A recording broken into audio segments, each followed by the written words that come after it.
Number 0, Michael. All right, folks. Second time's the charm. Try it again. We were struggling with internet. Just streamed the JV game and had no problems, but so speaks the world. But we're back. We're back. I'm Bo Craycraft. This is Daniel Rogers. For those of you that don't know, he's the coach here at Frankfort High for the girls. It's great to have him tonight. We're at Sauer Soccer Complex for a District 41 matchup between Great Crossing and Frankfort High. We got about 30 seconds on the clock, so we're glad you're here. We're sorry we're a little late getting started, but setting up to be a great game. Yeah. I know both teams are ready to go.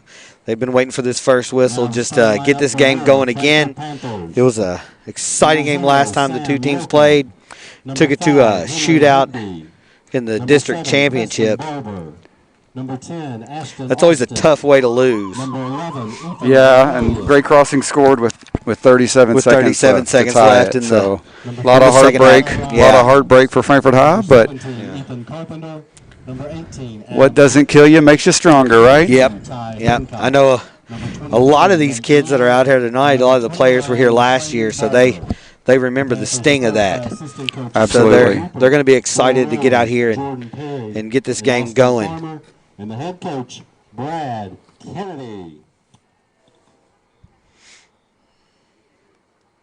Well, we're glad you guys are here. It looks like they're just getting ready to set that clock. Starting lineups have been announced, and we are underway here at Sauer Soccer Complex, Great Crossing, Frankfort High, on the Bluegrass Sports Network. I'm expecting the ball to move around a lot with both of these teams. I know Frankfort High's been attacking a lot this year, trying to get some build-up play going, so anxious to see how they come out of the gate tonight. Totally agree. For those of you all, we also have another District 41 matchup across town, Western Hills High School. They probably are around halftime. The last I checked, it was 1-1, so we'll keep an eye on that game as well. Both on the Bluegrass Sports Network. But tonight we'll have a lot better idea about seeding for next week. Yeah. District play starts on Monday night, Monday, Tuesday, and Thursday, and the district will be hosted at Great Crossing. They got a beautiful complex. Yeah, it's nice. They have a turf field that's dedicated just to soccer. And we played up there last year with the girls team, and it was impressive to say the least. Big difference between playing on a turf soccer field and a football field. No, but Sauer Soccer Complex is in great condition. Mm-hmm. For those of you that have seen a game here, you can probably tell that the lighting has been upgraded. The corners here have historically been very dark. Yes. But also with COVID, it's had a lot less play, and so it's in pretty good shape for this time of year. Yeah, normally there's 5 or 6 teams that's been playing for an entire season, and with the county schools getting the turf fields, Frankfort High, we've had the ownership of this field, so it's definitely playing a lot better than it usually does. Two this teams time is of a year. lot different, and half a season basically instead of a full season. So teams feeling themselves out here. Great Crossing, had a tremendous year last year. Their first official year as a school, first official year in District 41. Coach Nick Maxwell had transitioned over from Scott County, where he had coached for 3 years. He had 14 seniors, heavily senior-laden team. Yeah. They had a dream season, made the final game of Region 11, ultimately lost to the state champion Henry Clay Devils. And so I talked to him a little bit before the season. He really said he only had about 4 guys that played meaningful minutes last year coming back. And they also had to take a 2-week COVID break. Yeah. So the transition has been tough. But they've came in and made a mark right away. Yeah, they definitely have. Yeah, it's another thing that's odd. This time of year, usually you're finishing the last couple of the weeks of the season, just finishing out some games, playing out some stuff, making sure you're playing some teams, getting ready for the districts. I mean, we're just a few days away from the district startings, and on the boys and the girls side, we still don't know who's playing who. Yeah, I mean, Great Crossing had a Tuesday, tonight, and Saturday, 3 district games in a row, 3 games to end their season. So trial by fire, that has been the kind of the name of the game in this COVID situation. Yeah, district games always pull a little something different out in you too, and to have to go through that mindset the last week of the season is going to be tough on all these teams. You know, not just in our district, but in a lot of them. This is Preston Barber outside back looking for Ty Hancock. He sprays it out wide. This is Ethan Vermillion, and he is going to be called offside. Ethan Vermillion, number 11, he's the State Journal Student Athlete of the Week. He's by far the kind of one of the players to watch for Frankfort High. Leads them in scoring, second in assists. Just a tremendous soccer player. On the other side, you've got Preston Welch, number 9. He's going to be up top. He is the leading goal scorer for the Warhawks. They also have a young man, number 7 here. Looked like he was trying to get on the ball, Rodolfo Flores. Yeah. He's also one of those guys that played some key minutes for them last year. That quick restart. Mclean Barber. So we got 2 Welches and we got 2 Barbers tonight. It's a battle of the brothers. Vermillion looked to slot that ball right through to Nathan Neal, and Benny was right there. But this is Carpenter to Hancock. Nathan Neal was trying to, I think, play Vermillion. Crossings releases some pressure. And Preston Barber goes to Higbee, and he's going to go all the way back to senior Sam Yoakum. Sam's in his 3rd year starting here for the Panthers. Mclean Barber out to Ty Hancock. He's got Tyron Reynolds making that run wide, but chooses to cut it inside. Really nice tackle. Aiden Bryan there on the tackle. This is Preston Barber again. We call it, I've done a few games here at Frankfort High, and we call that, he goes into Peebo mode. Peebo mode. He's trying to get down that line. You're going to see him really try to get in that attacking third. And this is his brother McLean.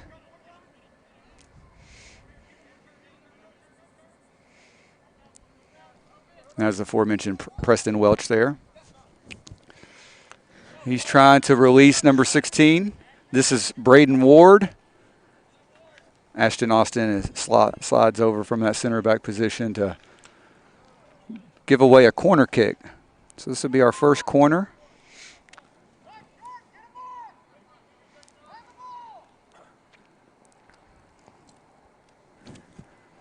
On the other side, the Panthers are coached by Brad Kennedy. Brad is in his 6th year coaching the varsity team. Now, Brad's been a part of this program. He's a lifer is what we call him. He played here, came back and taught at the school system for a while, started with the middle school program, assistant coach for the varsity, and now he's head coach. Yeah, Frankfort High just took advantage of the new goal kick rule. They just set it down and played it straight out, just try to keep possessing the ball. It seems to be working there for a little bit, but one of the things we noticed the other night, we did their game against Bethlehem, is they do like to go quick. Ashley Gritton had joined me on Tuesday night, and we talked about, Frankfort High's not a large team as far as height is concerned, and so you're probably not going to see them play a lot of aerial balls because they're not going to win aerial duels. And so they try to play quicker. Yeah, they lost a lot of their height last year with seniors Delano and Reed McClavick. Yeah, and they lost a lot of goals with Reed as well. And that is a cutback from Preston Welch. Looks like there's a flag. We're going to have a conversation here. But that was Aiden Bryant with the tap in. I think he took it out. And, so they're saying it went out of play. They're saying it went out of play. Goal line. AR was on that one. Panthers dodged a huge bullet there early in this game. That was Preston Welch getting around the corner, but the ball rolls just beyond the goal line.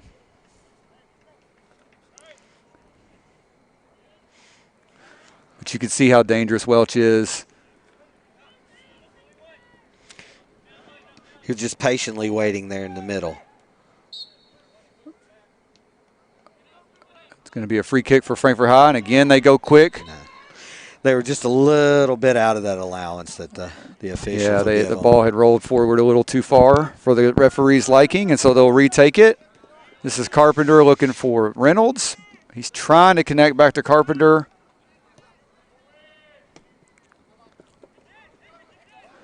One of the tough things for Frankfort High is they do like to get their outside backs forward. You saw Carpenter getting forward there, but it leaves them susceptible to that counterattack. They really rely on Mclean Barber to kind of clean up some of those messes. It's Adam Gritton. Great connecting ball. with Vermillion. He's trying to toe poke it past. I think that's going to roll out for a corner kick. Frankfort corner. That was Dane Childers on the defense there, number 15. He and it looks like number 37, Trey Redmond, are the center back pairing for the Warhawks.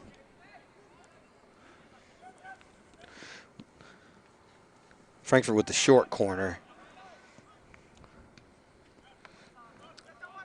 Again, like you were talking about, that without that height, sometimes just swinging that ball in there doesn't really get a lot. They want to be a little more precise on what they're playing in, and they're trying to create more like there. 1v1 situations.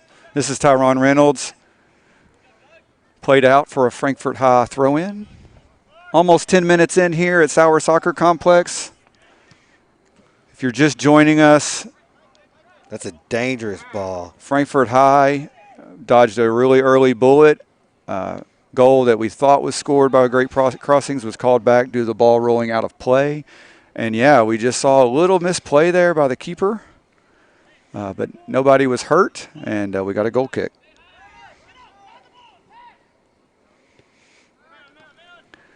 And over at Western Hills, Franklin County and Western Hills have just restarted in the second half. It's 1-1. It's 1-1. Brad Thomas and Jason Miller got the call there from Western Hills.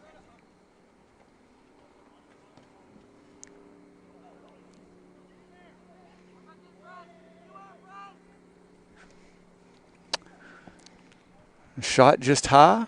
Didn't catch that number, did you? I did not. That right wing, right midfield guy. And he's going to just walk down the field with his shoulder to us. Yeah, deciding not to share his number with us. The lights are better, but my eyesight is not. It has not changed. It's still bad. Number 8, Colby Craycraft has jumped in the game. It's his first touch of the match. He's trying to get it out wide to Tyron Reynolds. He had Adam Gritton running down the center of the field and couldn't quite connect there. Good pressure from the Panthers, and they win possession back. This is Mclean Barber to Craycraft. Unlucky touch there, and Rodolfo Flores is on the move. And he does that very well. He is a quick young man. It seems like when Great Crossing gets the ball, they're very patient with it. And Frankfort High is looking to get rid of it, constantly moving it. Long ball up, just right over Ashton Austin's head. Folks, I know we're having a little problem with the stream. I apologize. We're using the exact same hotspot that we had earlier for the JV game. Not exactly sure. Hopefully we can get this worked out. We thank you for being patient with us.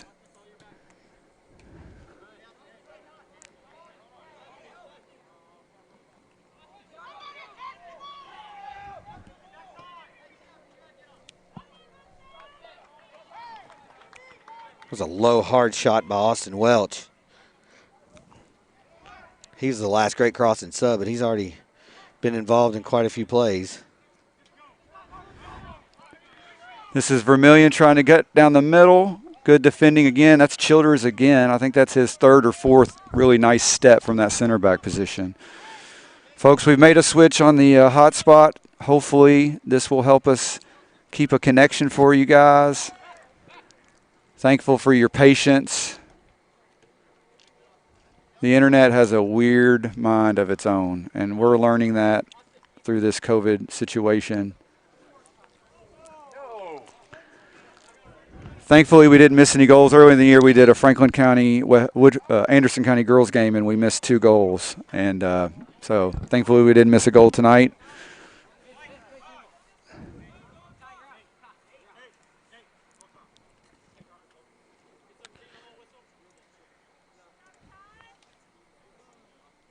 Looks like we've got Tyron Reynolds and Adam Gritton back into the game for the Panthers. Yeah, it looks like Hancock's making his way off the field. He hasn't quite made it yet, but they're back in play. It looked like Thiago Piers left the action as well. Ethan Carpenter picks up a foul there for the Wolverines, or for the Panthers. Sorry, I was trying to check the score on the Wolverines.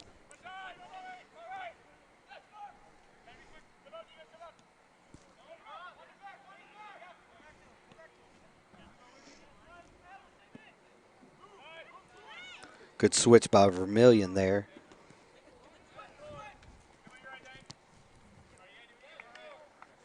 It's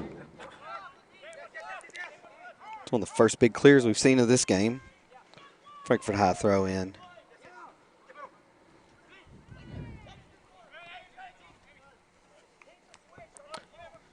Little deflection there, another Frankfort High throw in.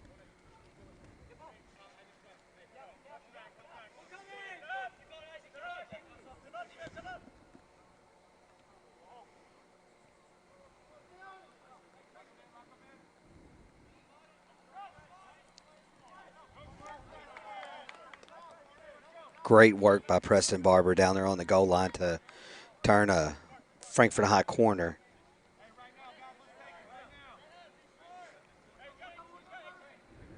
Frankfort High again with a short corner. And Ty Hancock. That was Verm looking for Preston or Mclean Barber.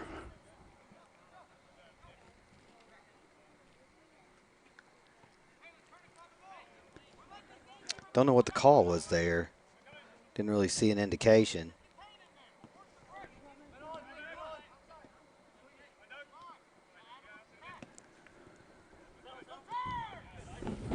Isaac Moore trying to turn. It's going to be out of play for Frankfort High.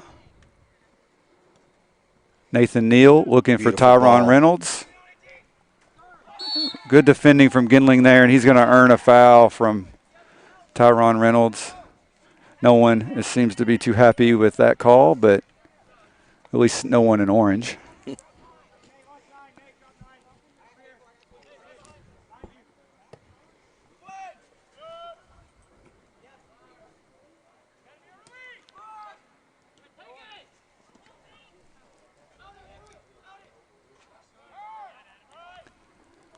Looks like we had a collision of Panthers here in the middle of the field. Mclean Barber wide to Ethan Carpenter. Looking for Reynolds. He's going to try to go at Ginling again. And I got to be honest with you, Ginling has been very impressive. Him and Childers both have done a really nice job in this back. Little misplay from Carpenter gives Moore a little space. Cuts it back to his right. Really nicely done for that cutback. Flores open on that wing. He's got time to get his feet up. Really well done there from Henry Higbee, throwing his body at it, literally. Yeah, that extra touch by Flores just gave Higbee enough time to come over there. But that's the second time we've seen that cutback cause Frankfort High problems. Good little 1-2 here. This is Welch. He's in the box. And once again, was that Higbee again? Mm-hmm. Henry Higbee, senior. Good read of play there, and Frankfort High is just trying to get release some pressure. Crossings is definitely turning the screw a little bit here. Yeah, I think Frankfort High was getting a little frustrated with the good runs up and nothing coming out of it, so they've started rushing the ball, keeping the ball on the foot a little bit more. That's a little unlucky. Ball bounced up, got him in the arm. But I think Frankfort High is going to look to make a sub here. They've got Ty Hancock ready to check in.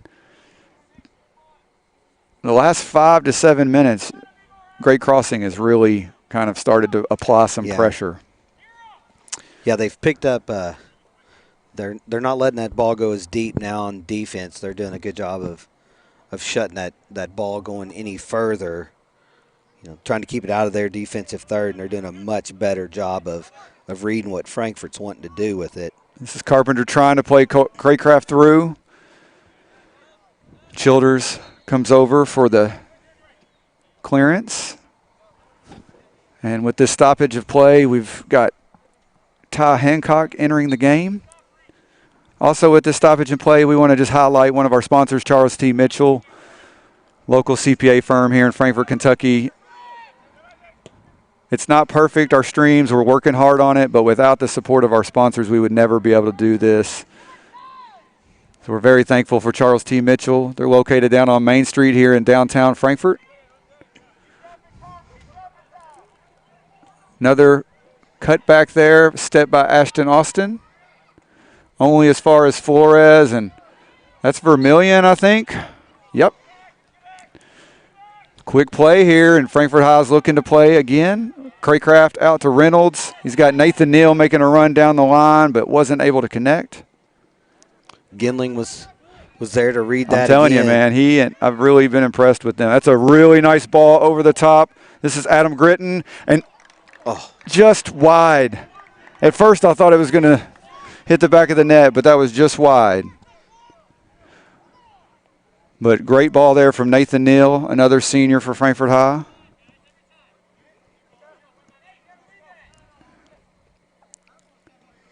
Vermillion looking for Nathan Neal. It makes its way through to Reynolds, and I think he thought somebody was making a wide run, but I think Nathan Neal left the little dummy pass there for a minute.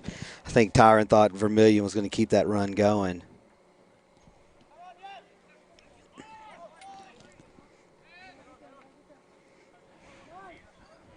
This is Welch.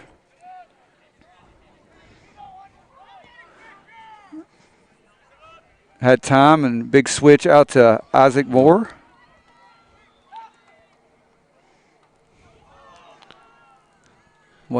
Can't tell who that was. I got a head on that. Tell you what, Isaac Moore's getting that ball. He's bringing it down that left wing. He's caused some problems. He's caused some problems. And he looks like he's pretty comfortable with that left. So a lot of times you see guys try to cut it back to that preferred right, but he might be a lefty. A couple times there he's been able to get on that left foot. Played a really nice cut back there earlier that Higbee was able to step in front of. That's Austin Welch and a foul from behind on Mclean Barber. And this is a dangerous spot here. Really dangerous spot.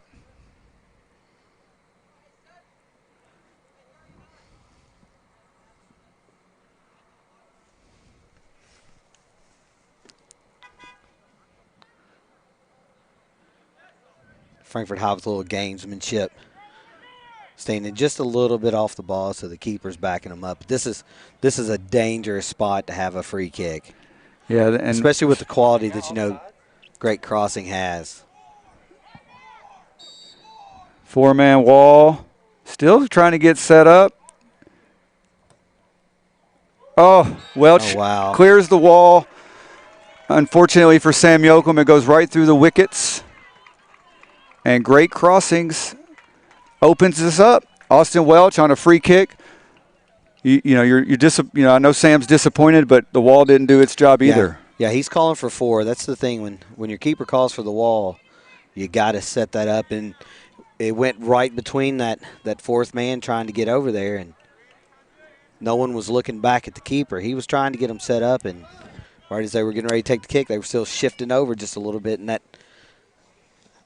We talked about it. Great Preston Crossing. Welch, I think he's a smart enough player. He's got some goals for him this year, and I think he just saw that one little gap and exploited it. That's the kind of quality that's out here on both teams on the field. And Great Crossings have clearly been applying some pressure. Mm-hmm.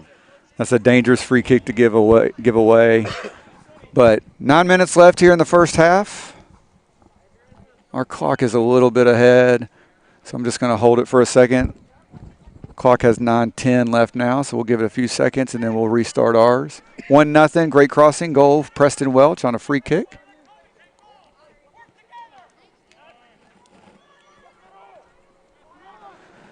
This is Gritton, and he is going to earn a foul. Not quite as dangerous a spot, but it still can be. You can play this. You can swing that ball in with numbers up. It looks like I'm seeing them kind of match up. It looks like Great Crossing definitely has the height advantage on this.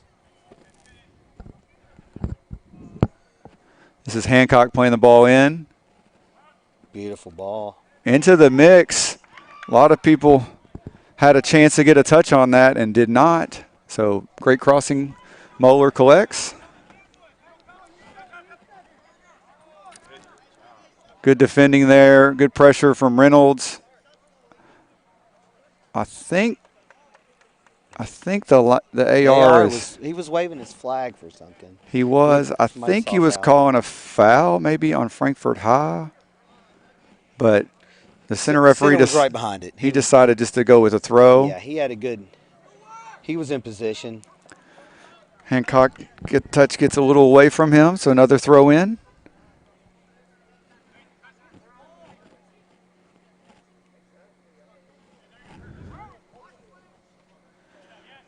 Welch with a little bit of space, playing it out wide. Isaac Moore is pretty open here on the backside. Good step there from Vermillion. Going to play on here.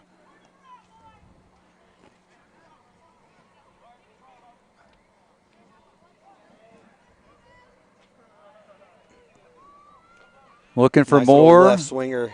Yeah. Coming off that. That is a great strike from Welch. Just wide one time, and that's the quality you're talking about right there. He turns his body just a little bit to the left, same spot on the field. That's hitting the back of the net. A lot of times, keeper's not expecting a shot to come from out there. No, and he struck it well, just wasn't on frame. Great crossing. Was right in the middle of substitution. And Frankfort High's anxious to get that ball back into play. They are.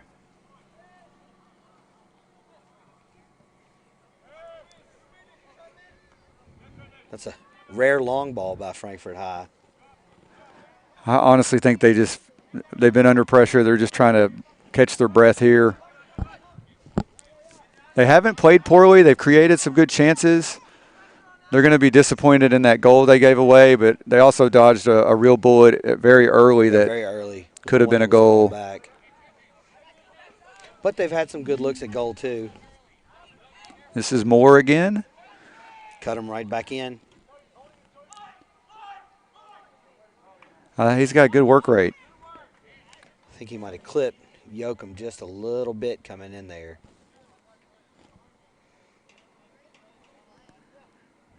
But Yoakum hops back up. I mean, Yoakum, he's got a lot of minutes in goal for the Panthers. He does, and he'll bounce back from that. He's had disappointing moments, as all players who find their senior year have. This is Craycraft looking for Carpenter, and he chips it out wide there to Reynolds. Little slip there from Great Crossings, and Vermillion's on the ball, trying to play Gritton through. Out to Hancock. Coaches for Frankfort High are pretty adamant about some handballs, but not getting a call, and I will say the official is right on top of it.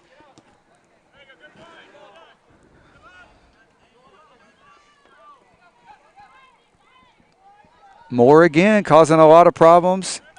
Looking now for Welch on the drop. And Mclean Barber will just clear wide. Just under 5 minutes left here in the first half at Sauer Soccer Complex.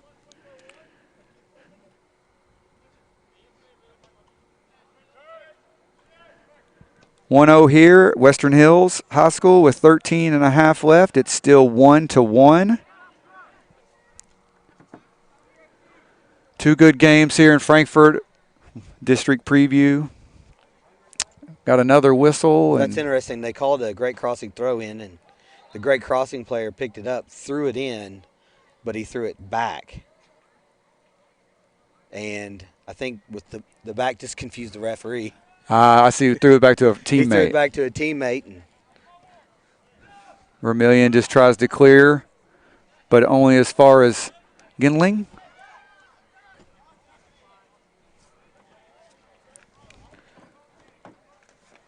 Great Crossing's doing a little bit of the same. They're pushing their outside backs up. Yeah, you got Ethan Vermillion or Adam Gritton looking to play Craycraft in. They still keep three guys back though, so yeah. And again, we're going to have a stoppage in play, and we're going to have a card here. I think it's because it's the second or third time, and he also lifted his foot to try to block. And that's number 9, Preston Welch. That's kind of a silly yellow card, you know, yeah, because you're in the middle of the field. And did he? No, okay. I don't think he. Did he give one to Vermillion as well? I don't think he did. I think he just gave one to Barber or to Welch. And Vermillion still, it looks like he's still wide and on the field of play. Get some tips from the. He's talking to staff coaching staff over there. And now the official. Okay. All right, there we go. Yeah. Looks like it was just one card. And that was the second or third time that Great Crossings had tried to delay a restart. And I think the referee had just seen enough. That's a good ball in. Yep, good early strike from Gritton. Took kind of a weird hop, but Moeller once again, he connected, collected it, got his body in front of it. He's done a great job of just being behind it when it comes in. This is Welch. Dropping back to Childers. Over to Redmond. He and Dice play two-man game. Redmond's going to drop back to Moeller, who's just going to clear. There's good pressure there from Ty Hancock.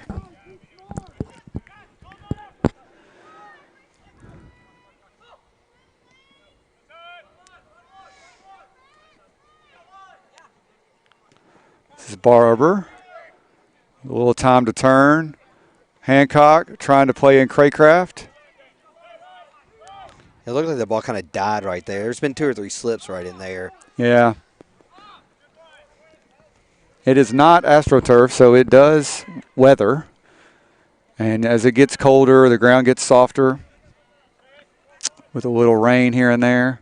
They also water the field to try to keep it, healthy. This is Welch trying to beat Hancock. Well defended. And this is Gritton to Craycraft, back to Gritton. He was trying to play Vermillion. That's Redmond. Really good defending there from Great Crossings. Vermillion's got Reynolds wide, he's got Craycraft in the middle of the box if he could connect. Not able to do so. And Hancock tried to take a quick hit there. The goalie was out a little bit, but wide. Look for another quick restart from Great Crossings. Yeah, and folks, I forgot to start my clock back with that yellow card. We're at just over 1 minute. Another early attempt by Gritton. That takes a deflection. Yeah. I think the keeper probably should have picked that up, but we got 58 seconds. My clock is still wrong, so I apologize for that.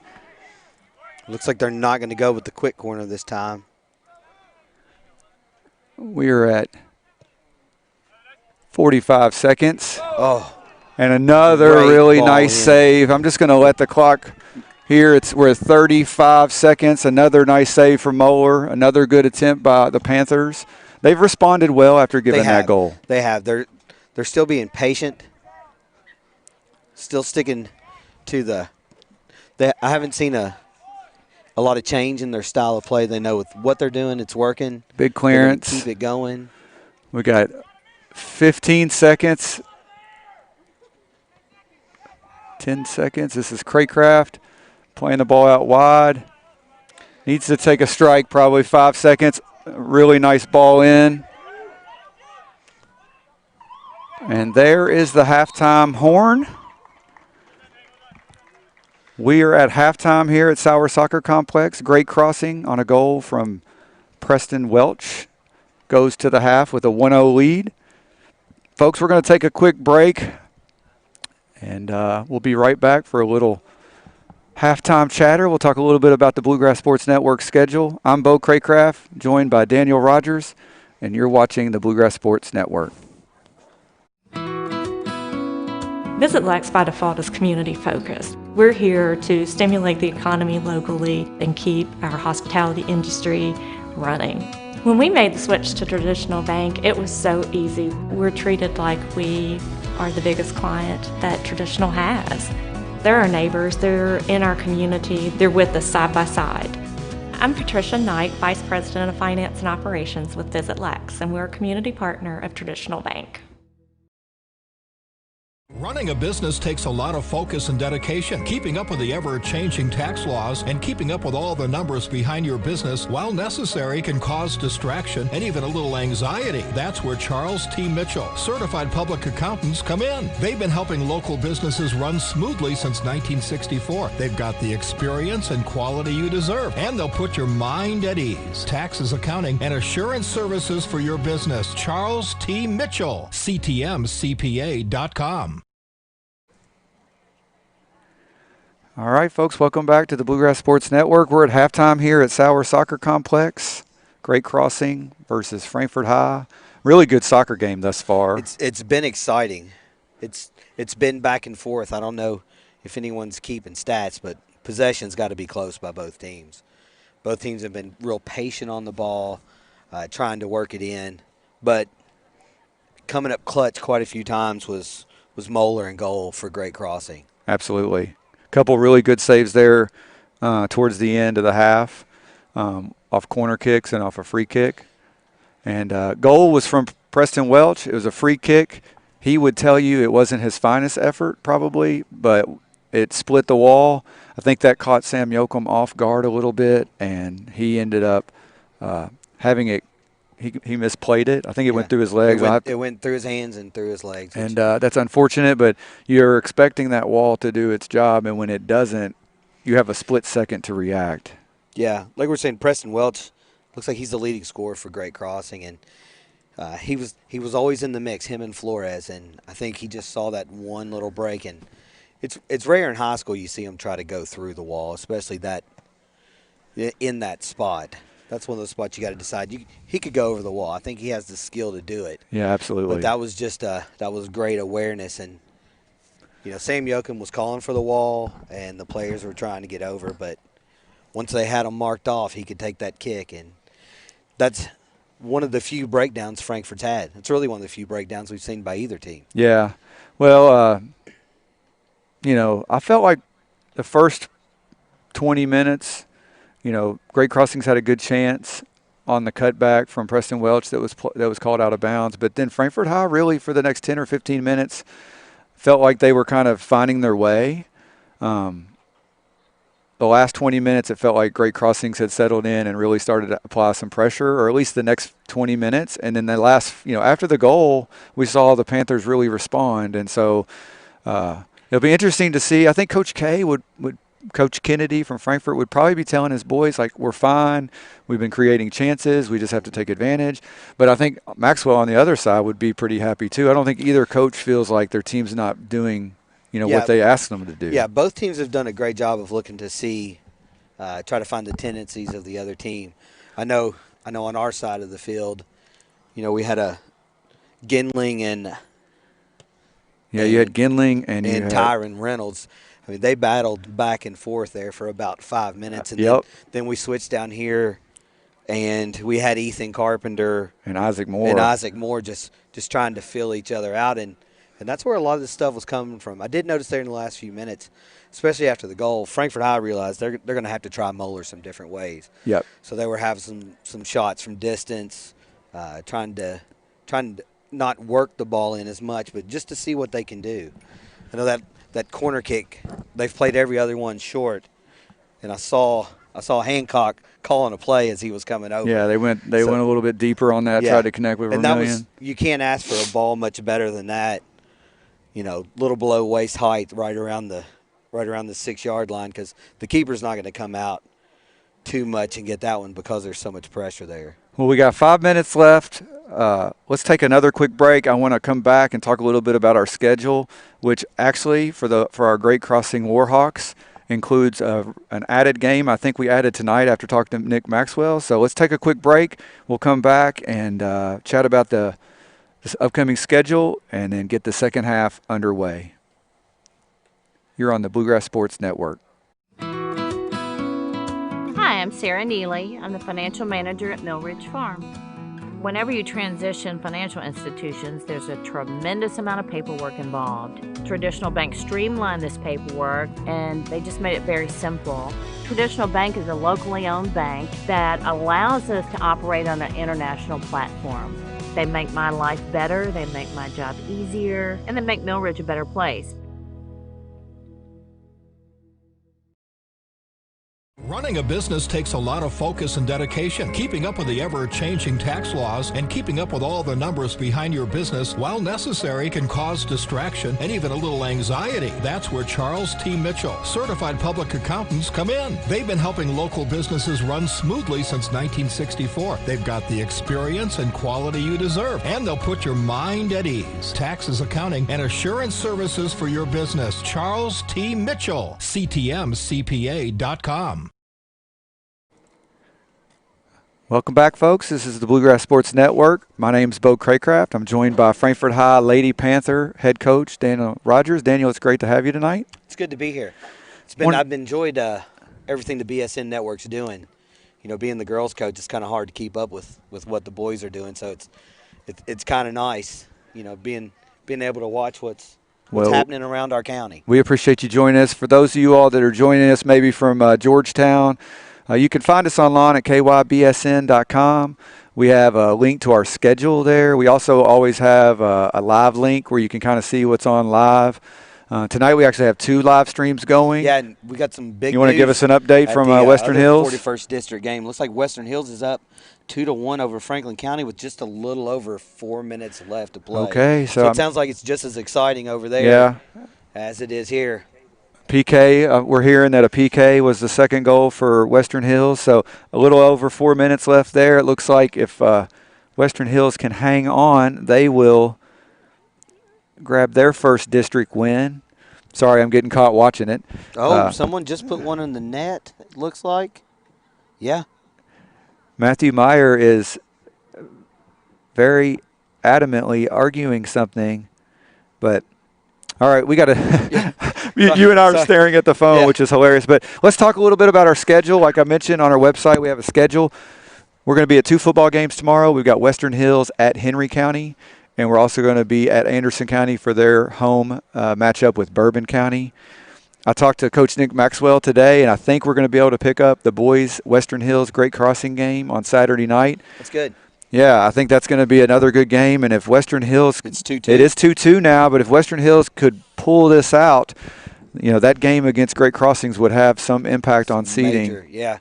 And so I think it's supposed to rain. We're gonna say a good prayer to the good Lord and ask Him to just give us a clearing.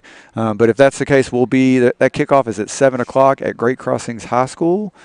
And I think we're also in talks of maybe picking up a girls' game on Saturday morning. Frankfort High, your Lady Panthers playing Franklin County. Playing Franklin County, we picked that up. It's been tough this season trying to get some games in and get everybody's schedules, but we are going to be able to get that game in, and it's always good. The district games are always good to play.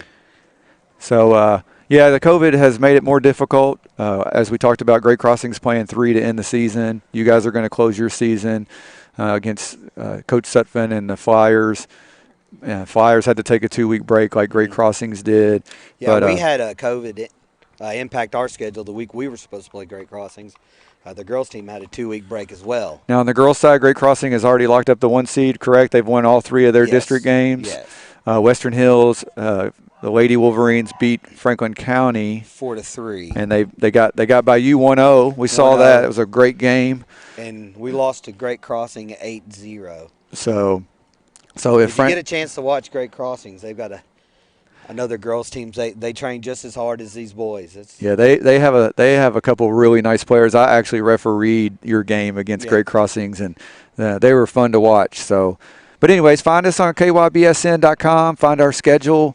We're adding games almost daily with this COVID rescheduling and hoping to potentially carry some postseason games as well. You can also find us on Facebook. We've been sharing highlights. We call them the Bluegrass Energy Power Plays of the game. We're very thankful for Bluegrass Energy, who has joined us as a partner. I actually just shared some volleyball highlights from Tate's Creek versus Western Hills.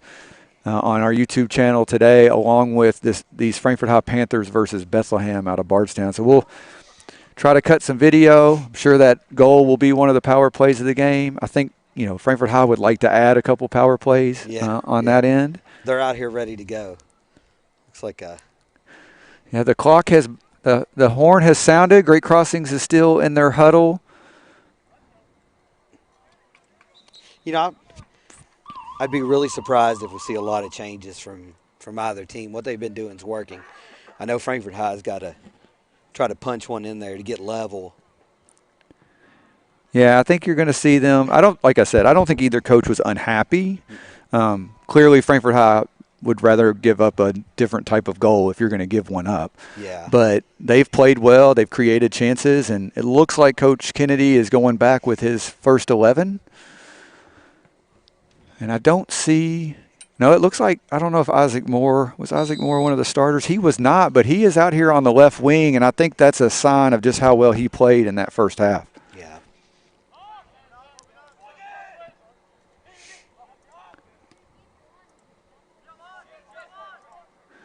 So we're underway here, the second half at Sauer Soccer Complex. We thank you for joining us. Oh, Tyron Reynolds with a great move to beat two Great Crossings defenders.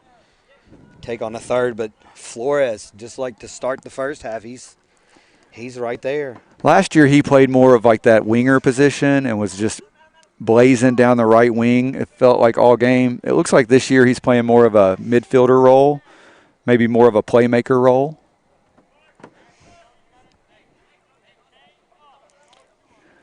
Folks, we just appreciate your patience. Hopefully we will keep this internet situation working.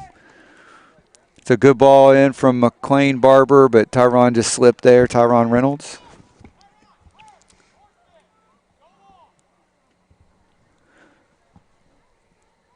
We want to thank Jason Gilbert. He is on the camera tonight for us here at Sauer Soccer Complex. He has been a trooper. He's done several football games. He and I are going to head to Henry County tomorrow. We thank his wife as well for letting us have him so often. I just keep telling my wife next week things will slow down, but then the next week becomes just as busy. Yeah. My wife's she's a soccer widow as well. Vermillion out wide here to Preston Barber. Ball. Hancock was making a big run down the middle, but they chose to go short back with Vermillion. Barber back to Vermillion and out wide here to Reynolds.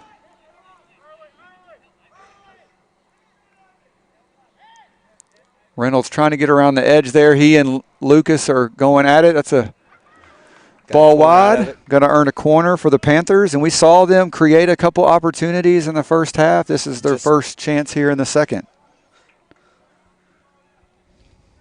We're under a minute at Western Hills, and it's still 2-2. Brad Thomas and Jason Miller, Clint Goins over there, and we've got Ethan Steigers. Ethan is actually a student at Frankfort High, but has expressed interest in joining us, and he's done several games for us. We're very thankful for him. Without him, we wouldn't be able to be two places at the same time.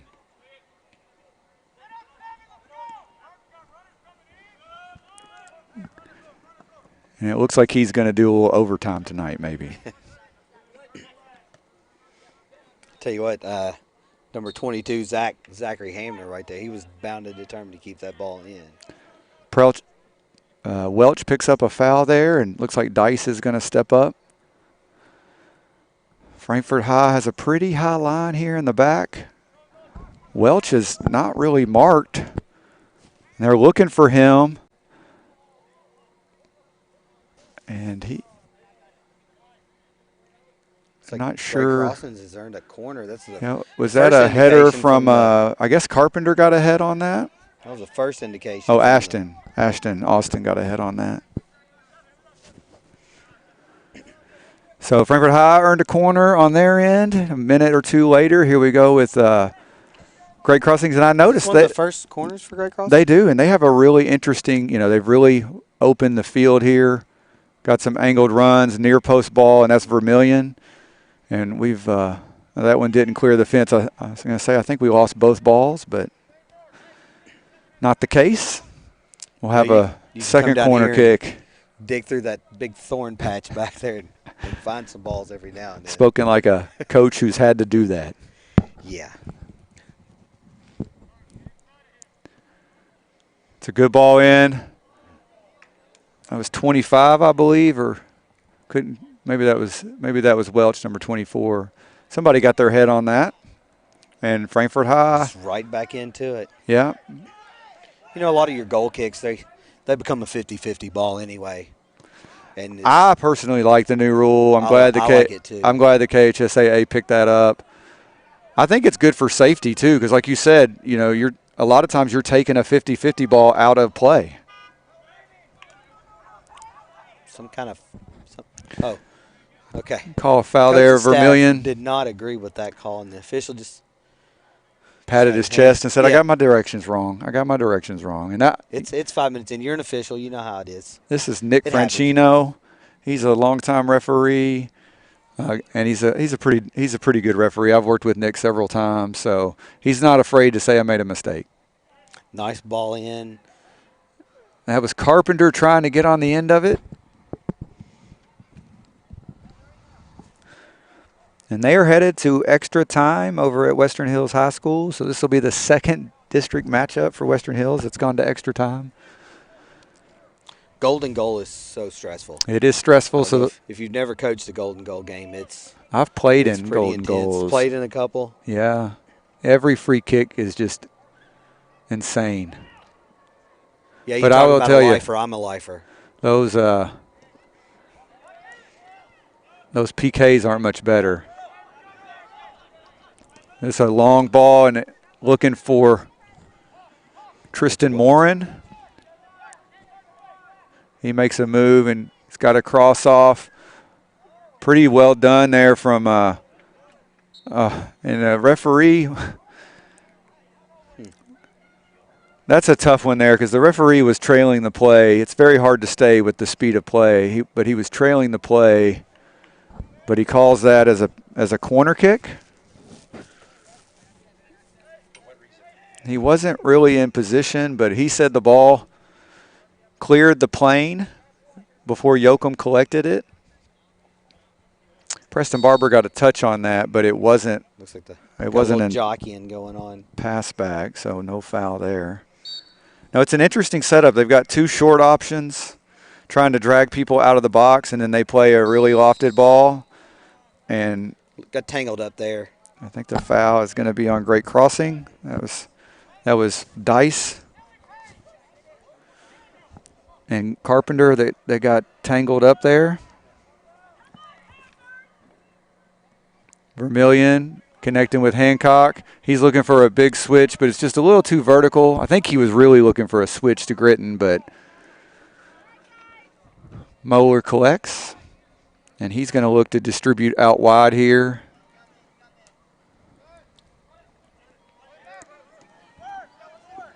Zachary Hamner trying to play in. This is Ashton Austin. But Hamner's back on the ball. His touch lets him down and goes wide.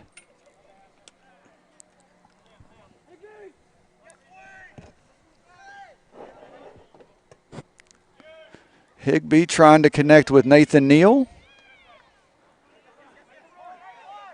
He's got Reynolds wide, but just a little behind him.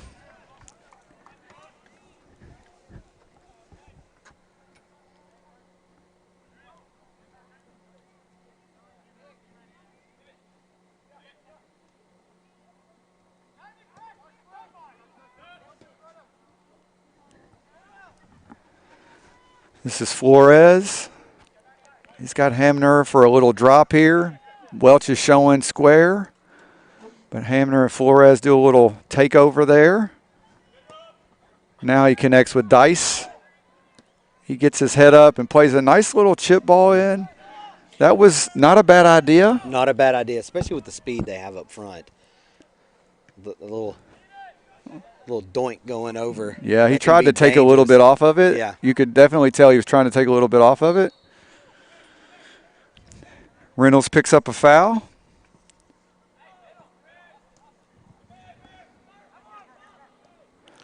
Vermillion tries to play Nathan Neal through. And we're going to have another foul. I think that was Childers. Could have been Gindling. Gindling played on that right back position. That's on the very far side of the field here, so it's a little tougher for me to see. Hancock looks like he's walking over to take the free kick. Similar to a corner kick positionally. Frankfort High's spacing them out this time. That's a nice ball in. Really nice ball in. Tyrone Reynolds got a head on it but could not redirect it. Yeah, there were down. 3 Panthers there wanting it. So he and Gritton both were in a good position, and it looks like Crossing has tried to quick play, but Moeller steps back for a second.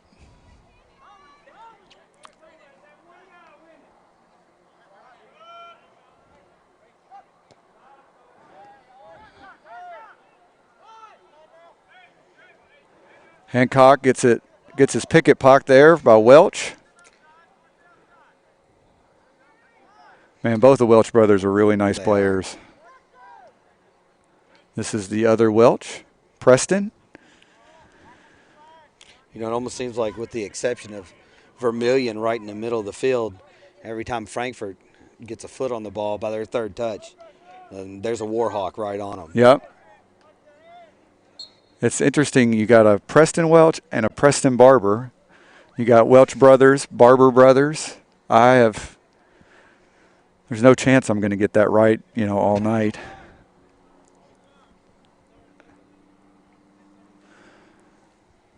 I think he called a high kick there, maybe. Yeah, he's got it signaled indirect, so he's got the hand straight up. So it's going to have to touch somebody else for it to count as a goal. Looking at that back post to Vermillion, nice. He redirects it. We should have a corner out of that, no? Vermillion's picking it up and acting like it. The AR's called a goal kick. It looked on screen. He's correcting it. So Vermillion is going to jog over. It looks like he's trying to play it quick. He went low. Oh. On top of the box, this is Carpenter. Good block there by Dice. And he clears. I think that's going to be another corner kick. Coach Maxwell is really upset because he felt like the referee made a mistake, but then you didn't blow your whistle and stop play, so my guys didn't have time to get back and defend that corner. And I get that. As a coach, I think you get that as well. Yeah, when you get that confusion. If a referee makes a mistake, he should let the other team. But they were lucky not to give anything away, and now we're back at another corner kick. So definitely two different tactical strategies on the corner kick.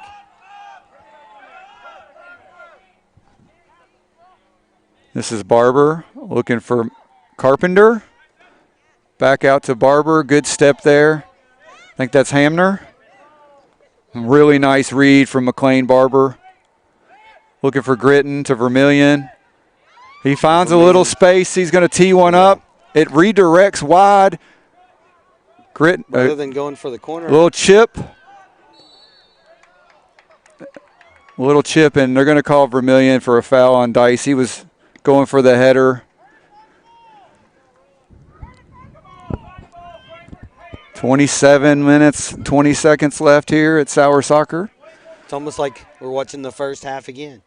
Both teams are just controlling the ball. It's really been good soccer. That's the takeaway for me, is that this has been good soccer. Two good teams playing at a high rate.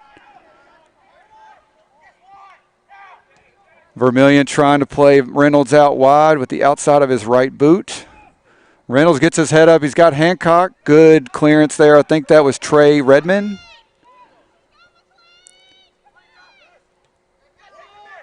This is Higbee. Nice touch by Higbee. Little giveaway by Gritton there. Yeah, this could be trouble. Not so. Higbee read that. He started dropping off real Higbee quick. has looked really good tonight. I am happy for Henry. He is a senior. I have a little extra place for the seniors because, this COVID situation has not been ideal.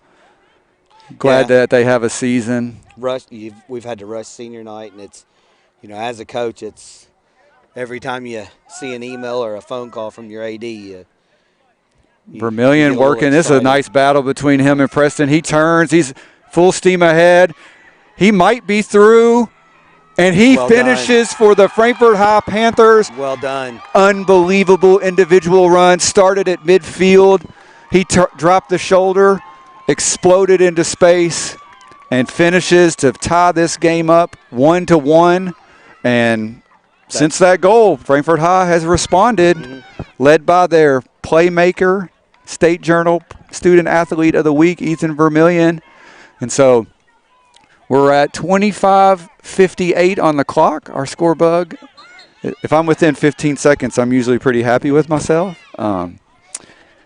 We just looked over here at Western Hills. I think they're celebrating, so I think they maybe won on a golden goal with 16 seconds left. 3-2. Western Hills wins on a golden goal. There's a lot of shirts coming off, so I think that's a celebration, sign of a celebration. I'm not sure. It looks like we didn't celebrate like that in high school. We did not. You don't want to see me without a shirt. But not on the Sunday leagues? We don't celebrate on the Sunday league like that.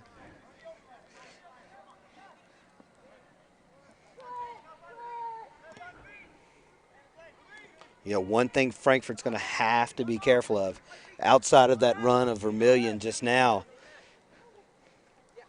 the pressure's just been so strong from Great Crossings.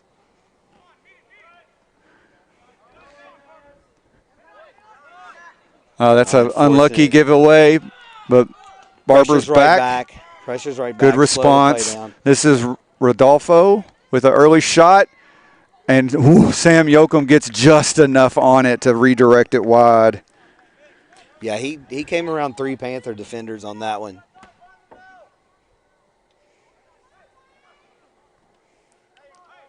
Good job by Yoakum to push the ball wide. Probably felt like an eternity to him when he pushed it, watching it. I just watched the replay. Western Hills scored with about 30 seconds left. It was Raul Hernandez, who's a sophomore. Ball was bouncing around in the front of the box, and he somehow got a touch on it.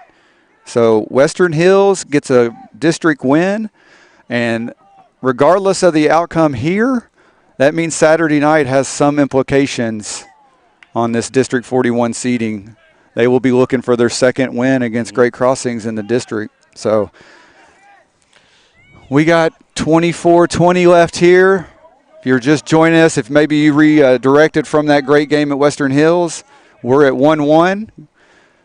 Great Crossings had a 1-0 lead at halftime on a Preston Welch goal, and Frankfort High just answered back on a wonderful individual run by Ethan Vermillion. And so I think when you and I were talking pregame, we said Preston Welch and Ethan Vermillion are the two to watch, and they haven't let us down. Out in the midfield. Both have been involved in a lot of the plays. Not even, maybe not the first touch or the second touch, but they're there somewhere. And you know, Vermillion won that ball in the midfield, and he's done a really good job this game of inviting the pressure in and getting rid of it. But it was a really nice. That's definitely going to be a power play of the game. Yeah, the instincts took over. Well, he did a nice little drop of the shoulder and got past Welch, and then it just opened up for him. Yeah. Frankfort High keeping the pressure on. This is Carpenter looking for Reynolds. He's looking for, I think he was trying to connect with Vermillion. Ball cleared here for Henry Higbee. He's got a little bit of time. See what the Panthers do with this.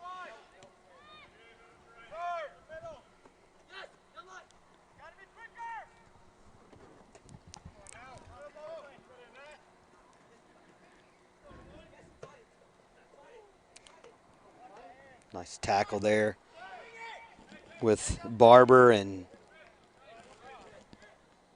Ward. Oh, nice little flick there by Ethan Carpenter. Oh. What? I didn't get to see that there. It was a collision.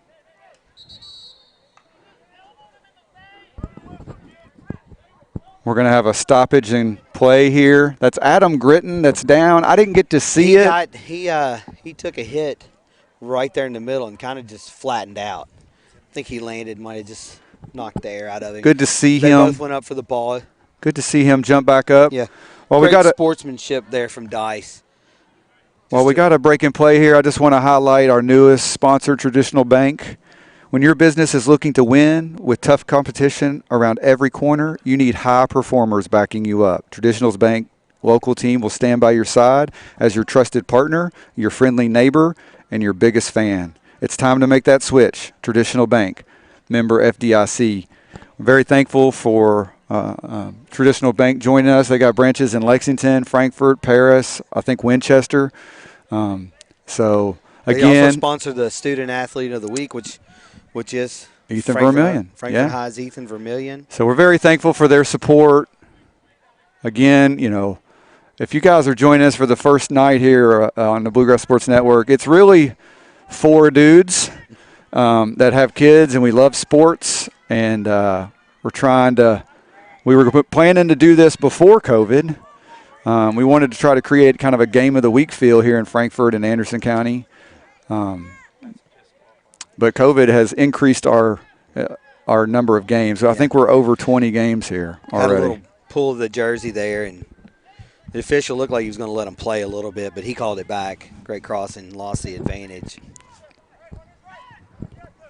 Again, with the quality of great crossing, this is a dangerous spot. This is Rodolfo looking. I think that was initially touched by Ashton Austin, and Nathan Neal will clear it for a great crossing throw in. Yeah, Neal came in for Gritton.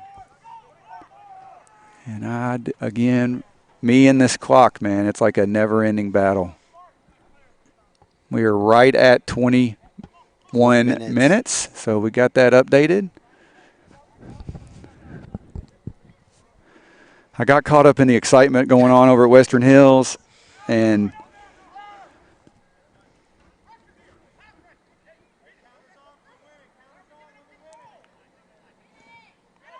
yeah, Western Hills had a few down years there in district play, and Chad Mangum has done a good job.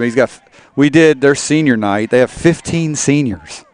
And he worked out a deal to start all 15. And, as a coach, you would normally get carded for that. But in the name of sportsmanship, and they did it. It was a really nice night. They got a win against Bardstown.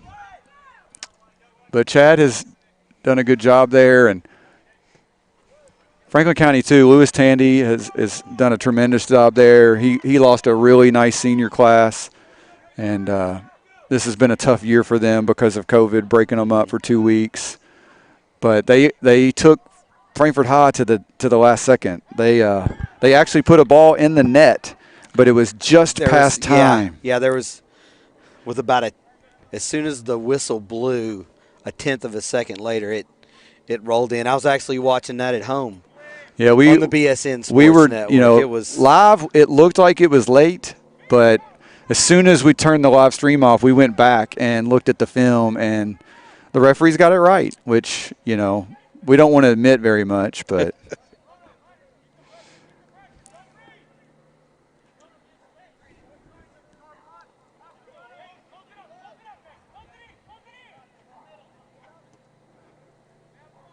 a little loose there from great crossings.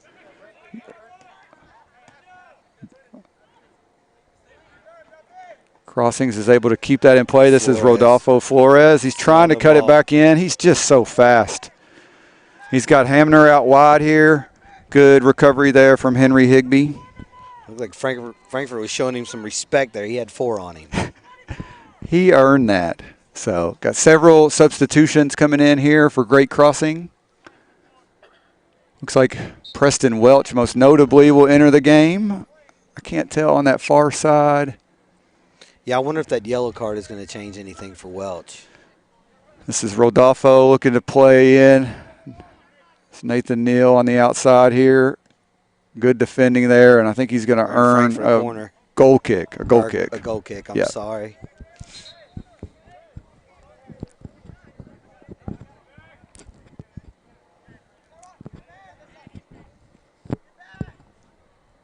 Great crossings was is trying to convince the goalie or the referee here that that was a corner, but I can hear him saying, no, I got it. I saw it. Yeah. And we're going to have a stoppage in play. Yeah, he's Number 5, Aiden Bryant, is going to be shown a yellow card. Has to be for dissent, for correct? dissent. Yeah, he was still talking the corner on the way down here. So, and if you're, KHSAA, you got to take a break, which I think is probably a good rule when you're dealing with adolescent boys. Yes. There's a lot of talk going on, and now we're going to have a little. I think he's going to give a drop ball. So this is also a new rule with KHSAA. Yes. He blew the whistle. Frankfort High was in possession, so it's supposed to be a non-contested. It's supposed to be an unopposed drop ball.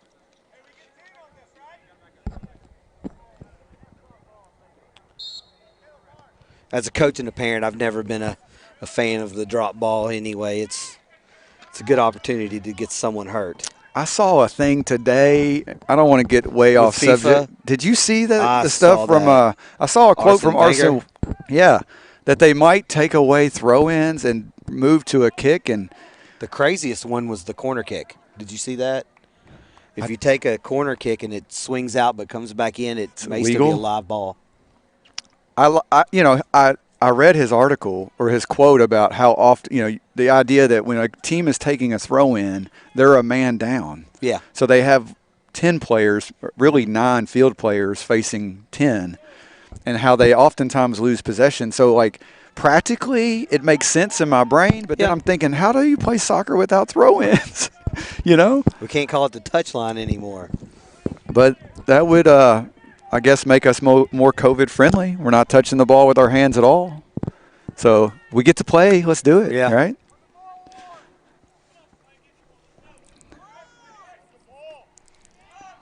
Frankfort with a look right there.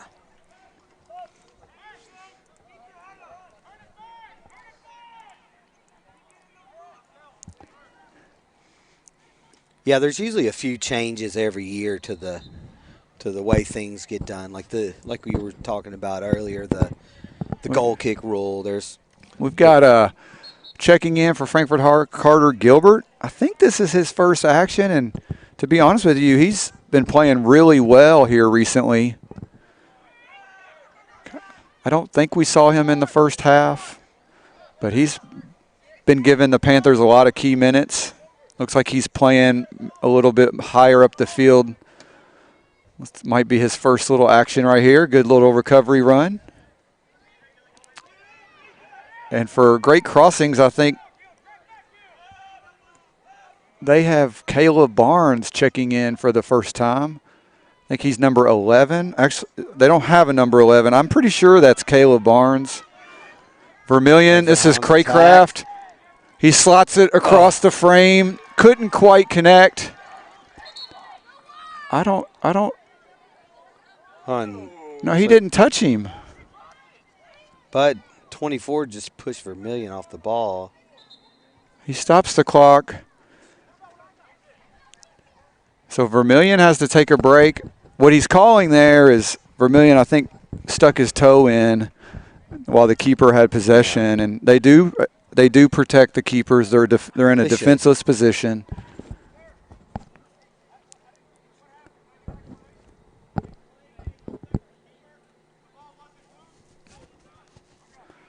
Coach Kennedy's asking for a little clarification there, which he received, and the ball's back in play. I don't think we'll see Vermillion out too long. But again, the two we were talking about before the game, they're both sitting on a yellow now. Yep. And so it does change the way you have to play. It does change the way, especially with district play next week. That was Caleb Barnes. Good defense.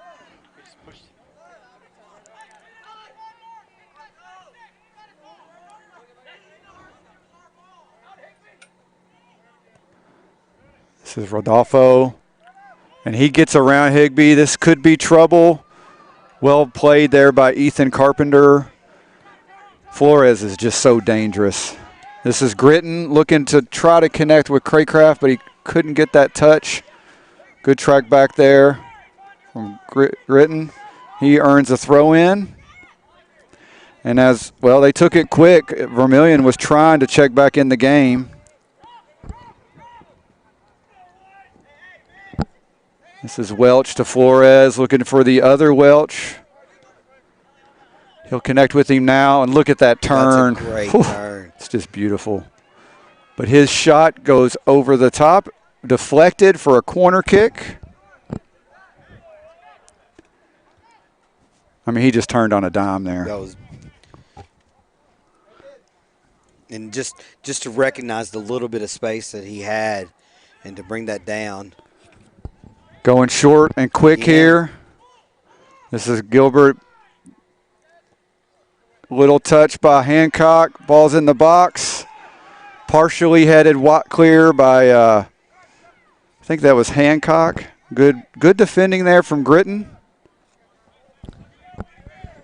That buys the Panthers just a minute to get reset over here. Yeah, ball goes wide. We don't have as many game balls or ball boys when no one's at the game. Yeah. You know.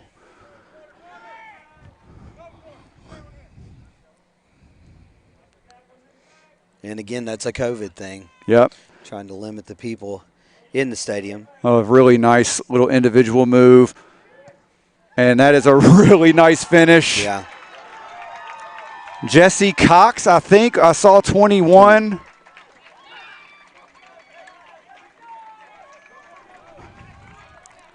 Yeah, that's Great Crossing threatened quite a bit in the first half with that person on the far post wide open. And they saw him again, but Preston Welch with the ball. Just a nice little individual move down here to beat the defender, create just a snippet of space. Ball was played over the top. Gilbert was in good position, just couldn't quite get ahead on it, and the one-time finish, I think that was Jesse Cox. I got to be honest with you, I can't tell. It was either Cox or Ginling. They were both involved in that. I thought I saw 21 on the jersey, but now I'm trying to see if I find a 21. So I apologize if I got that call incorrect. But Frankfort High now, they're going to try to come back again here for a second time this evening. Yeah, with under 13 minutes, they're going to have to play with just a little more urgency. And another corner kick for Great Crossing. Set pieces have been dangerous for Great Crossings tonight. They've already scored on one. They've had a few good looks off of corners.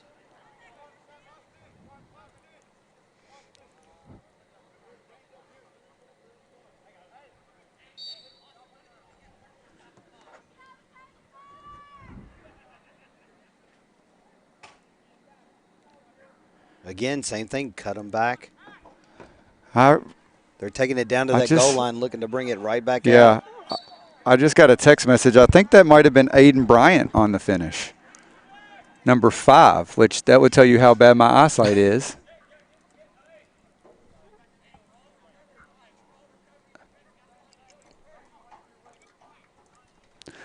But had a foul there on the Great Crossing, so Panthers play it back out. This is Vermillion. And going to be a foul there on Welch, and he's going to get. Oh, he's getting that's another yellow. That's the other Welch. So they both have received yellow cards now.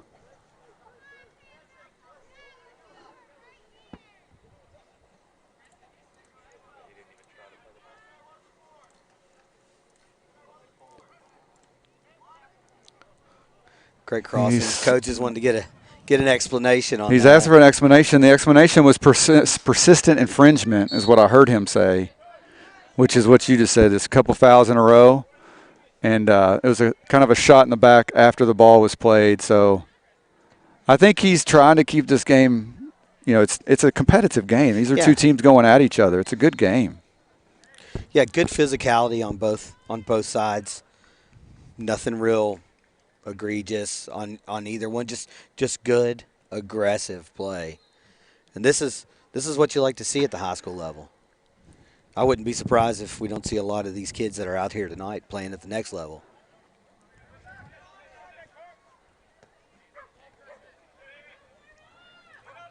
This is Hamner out wide. He's got Flores in the wing. He looks for Flores. Pulls 3 Frankfort defenders in again. Good little step there. Barber brothers play a couple, and Flores is in the back, and he is going to pick up a foul. Vermilion's trying to play this quick. Flores clears it wide for a throw-in. One of our few trusty ball men is sprinting down the line here to try to – they've been chasing balls all night. There's only 1 or 2 of them, I think. This is Barber. No one there. No one there. He kind of panicked a little bit, and now Great Crossings has a few numbers forward.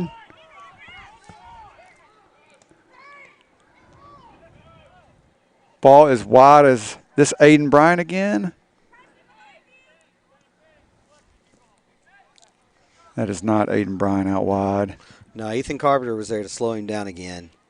Beautiful ball across to Flores, who just, with a good touch. So now we're under 10 minutes here at Sauer Soccer Field. And Great Crossing is up 2-1 over the Frankfort Panthers in this very, very important district matchup. We've already had one district matchup finish tonight in exciting style. Yeah, and you know, Franklin County is going to ultimately not grab a district win, so they're going to be that 4 seed. The question is, who are the other 3 going to be? Looks like we have something going on here. There's a the goalkeeper has, I don't know if he's collapsed. I'm not sure what's happened. Muller's gone down. Muller has gone down. There was no one near him.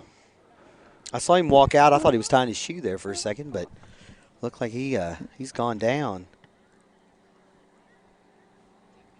Oh, I hope that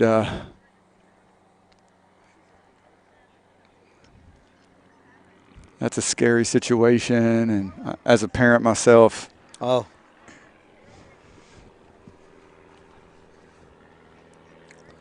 Yeah, the play. Great Crossing been on the attack for the last few minutes, so yeah, he hasn't been involved. And there was no one around him.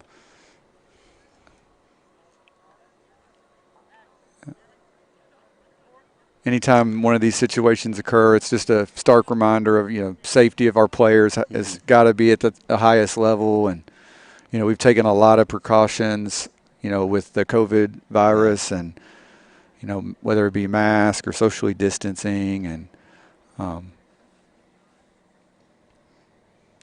your heart just goes out to this kid and his family. And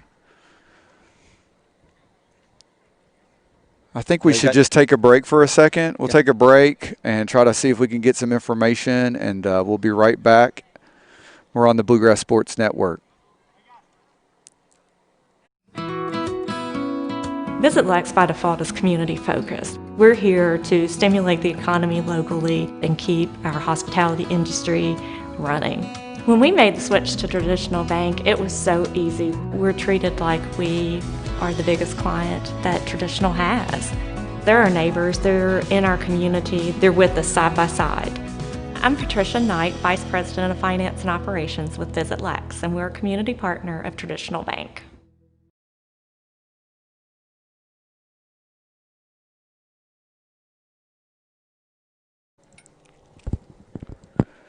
All right, folks, we're back. Looks like Muller's up. He's walking off the field. That's always a better sign. Yeah, you can tell he's definitely.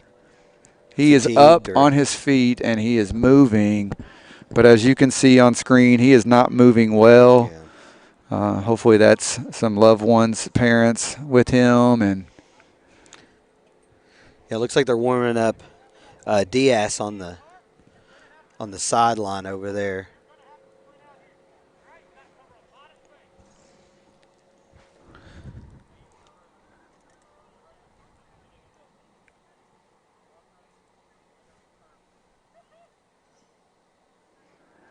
We've got some folks talking about, maybe this is due to the collision on the yellow card from Vermilion, but I don't think there was any contact with the head there. It didn't seem to be. Of course, he came out, but it came down. That sometimes just impact on the ground can. But I don't want to I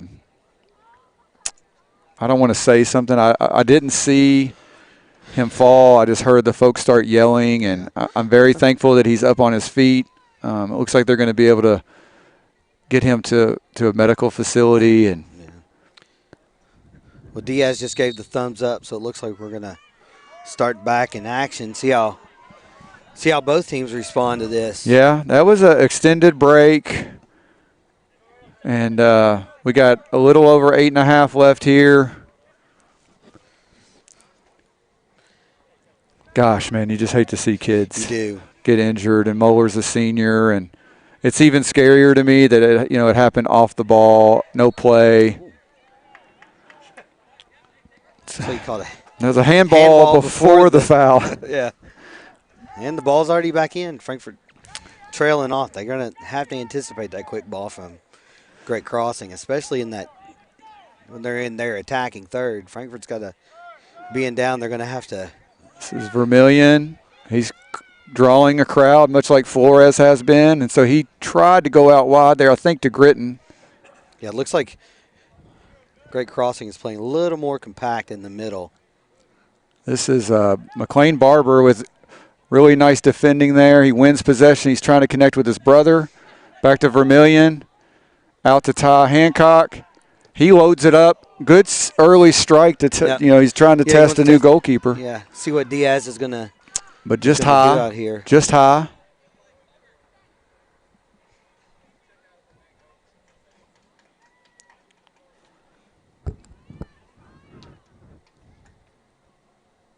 Anxious to see if they still go with the short goal kick. Looks like Diaz is motion for him to come in. Nice direct goal kick.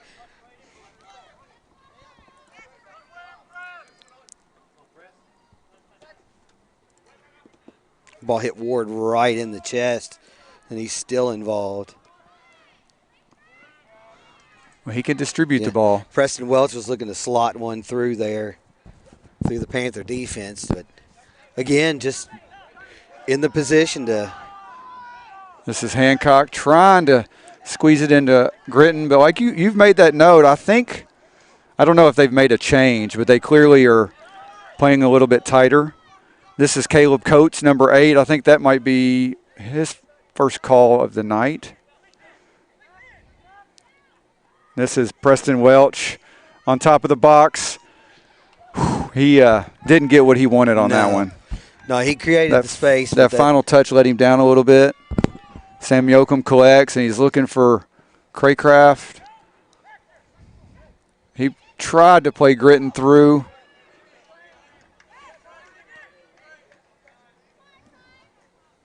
Frankfort High is hoping that they got a little late game magic. Good pressure there from number 4.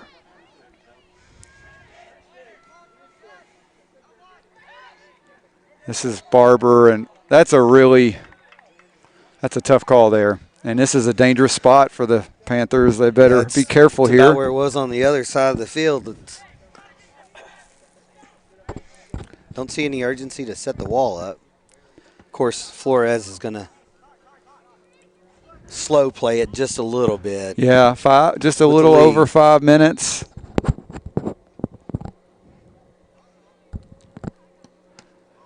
The wall does its job. Flores, a second chance. Collected by Yoakum, and he's looking to go quick. He's got Preston Barber out wide here. Vermillion reaches. Nice play. He got fouled there by number 8. That's Caleb Coates. He's trying to go long here.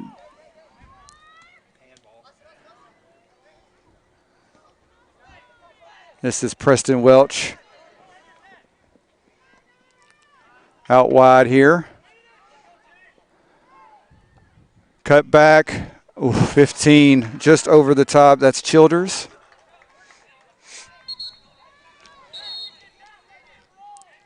Stopping the clock here. Yeah, we're under 5 minutes. Under 5 minutes, yeah. So KHSA, if you're winning. Yeah, if you're winning and you sub under 5 minutes, it's it's a clock stop. You do have some coaches in the past that Not sure in a game like this who left the field for them. He's jogging off. Jogging off now. That's Braden Ward. Braden Ward's coming off.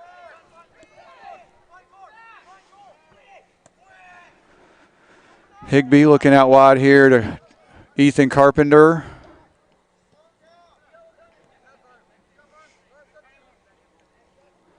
Mclean Barber back to Carpenter, and he looks to switch the other way to his counterpart on the left side, Barber. It's going to run wide for a throw in.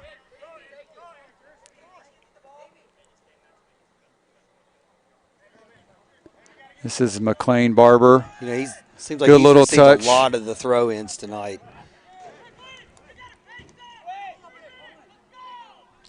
3.5 minutes here. And we called a bad throw. Foot came up, so we have another substitution. The clock stops. Looks like Tristan Morin's going off for great crossing.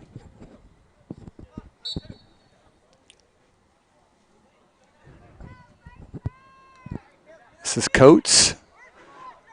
His touch lets him down. We got a Panther throw in. 3 minutes, 10 seconds left. Another throw in.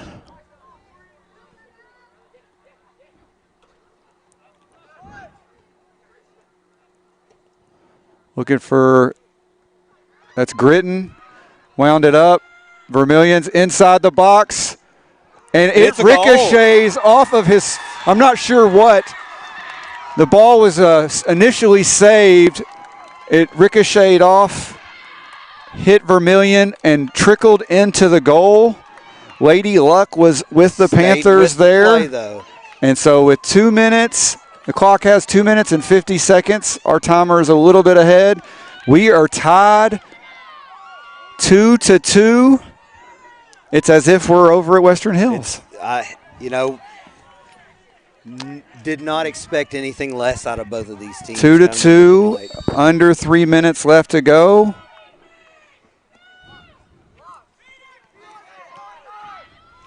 So now we're definitely going to see a sense of urgency from both teams. And that's one of those things where, like, Gritton got a shot off, a deflection, and, you know, unlucky. So I would say that goal's a little unlucky, just like the first goal was a little unlucky for the Panthers. And so looking for a big ball here. Ball through to I think it's going to make it to Diaz. He's going to collect it, and he's going to look to distribute Vermillion with a header. Right, he's going to call that little. Yeah, that's number 8. From Caleb Coates. And just right again, I'm kind of surprised he's letting great crossings, you know, impede like again. Yeah. They have impeded a couple times now.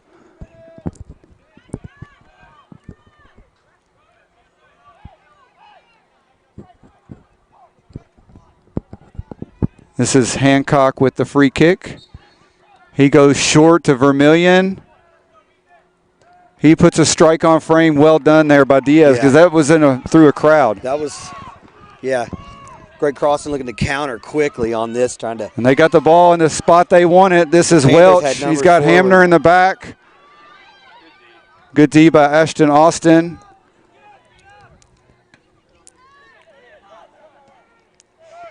This is Craycraft. He's got Gritton through. Gritton was on. Oh, looked like he's a little bit behind the back line, but well, and you get a little frustrated when the officials are just a little bit out of position. Yeah. I think he was offside. I really do. And now it looks like. Yeah, Gritton played the ball back to Great Cross, and I think just the heat of the moment, he put a little more on it than he wanted to. So we have 1 minute left here. Ball's played through. This is Rodolfo. He's got Hamner out wide. I think he's off. Yeah, he was offside. He was offside as well. Yeah. 45 seconds left here.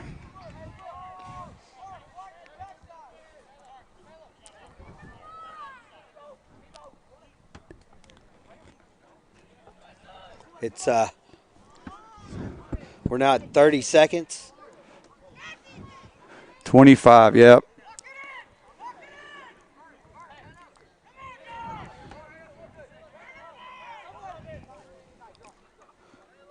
Taking a little while on this throw in.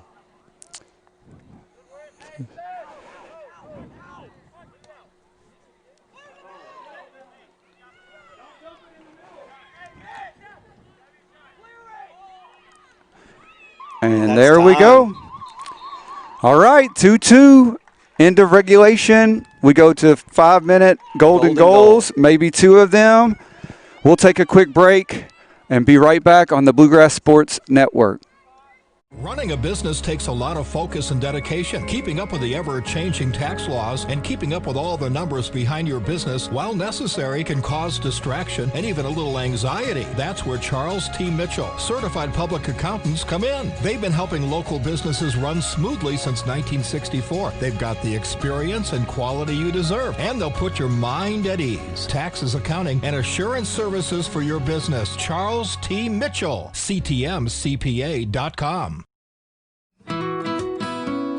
I'm Dr. Jenny Millen. I'm owner and chiropractor at Triple Crown Chiropractic and Wellness. I started this practice in 2010, and Traditional Bank is the 4th bank I've tried. After switching, I feel like I'm home. I'm from a small town, and that hometown feel of knowing that they care about where you are now and where you are going in the future, that is a win-win for me. Welcome back to the Bluegrass Sports Network. I'm Bo Craycraft, joined tonight by Coach Daniel Rogers. Daniel, it's good to have you tonight. It's good to be here. And, man, if tonight is any indication of what next week might look like, Western Hills, Franklin County go to extra time. Western Hills grabs a late winner, 3-2 at home. Tonight, this game has been next level, everything we expected. Great Crossings has had the lead twice. Frankfort High has answered both times. Both through Vermilion. But now we find ourselves in extra time here. Just great soccer. Just great soccer on a Thursday night. A beautiful night to be out. And so we thank you for joining us on the Bluegrass Sports Network. As you can see, Great Crossings is still in their huddle. Frankfort High is kind of making their way out. And got to see the captains. For golden goal. Yep, you can see. We have another coin toss. We have another coin toss to see. You can see the captains there on screen. While we're waiting to see which side the folks will take, you guys can find us on our website, Kentucky Bluegrass Network, KYBSN.com. We're also on social media, Facebook, Twitter. We do Instagram as well. We try to share some highlight videos, and we're definitely going to have a couple. I mean, both hard. Man, Vermilion's finish to score the first goal, and then Great Crossing's second finish. I still don't know exactly who that was, but whoever it was, that was a really nice one-touch from a tough angle. And so 2 really quality finishes. So they'll definitely be on the Bluegrass Energy Power plays of the game. So we're very thankful that you joined us here at Sauer Soccer Complex. Looks like we've got the coin toss situated. You can see Coach Maxwell talking to Diaz there. And again, my thoughts, prayers are with Moeller and his family. And never, ever do you want to see a kid get injured. It's scary. When we did the Western Hills Frankfort High game, their keeper, Matthew Meyer, collided with his own center back, and he had to leave the game.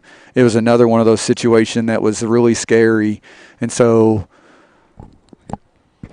yeah, it's, the keepers are willing to put their bodies on the line. Tough play. We say that a lot, that they're just a different breed. They are. Guys and girls. Now you've got a pretty solid. McClavic, Yeah. Last Saturday she had 2 PK saves in one game, which you don't really see very often. Yep. Maybe in a shootout, but it was not a shootout. Yeah. My youngest daughter was a keeper all the way through club and high school, so it's very nerve-wracking to be the parent of a keeper. I can't imagine. I can't imagine. My son just plays on the field, and I'm already nerve-wracked. But and I can't think of anything worse than being a goalkeeper's parents during a shootout. And I know people tell you all the time they're not supposed to make saves. The pressure's on the other player. But that's a lot. That's yeah. Tell me about that later. Yeah. You know. Again, from the first whistle, we're playing. Now, for those that are watching, we're now in golden goal. Yep. And so if it hits the back of the net, game over. Yep, that's a game. And as a coach, I don't like golden goal. It's kind of like I relate it to a walk-off homer in baseball. You know, folks talk about you hit a home run in extra innings or the last inning. That's what this is, and the equivalent for soccer. It's a walk-off goal. Yeah, it definitely changes the sense of urgency because the clock could end at any time. Well, so I think it's interesting, too. A lot of times you see teams play just to not, they just play like, I don't want to take risk because I don't want to set myself up. But other times you see, if one team feels like they have the advantage, they might really push the envelope. This is Vermillion. Slotting through again. Little deflection off the. Yep. Little deflection off of Childers. Good play there by Diaz. Diaz was set up right behind it.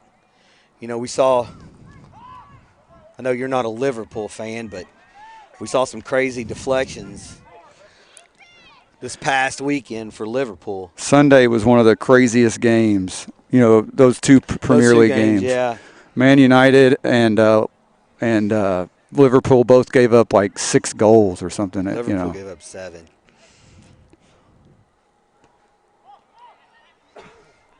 Tell you what, great crossings. They have come out with. They have, and this is that was Welch, I think. No, that was Hamner, I think. Carpenter came in. No, looks like Reynolds has recognized what's happening over there, and he dropped back on. And he earns a foul there. Yeah, he dropped back on Tristan Morin, he's been involved on that wing in quite a few of them.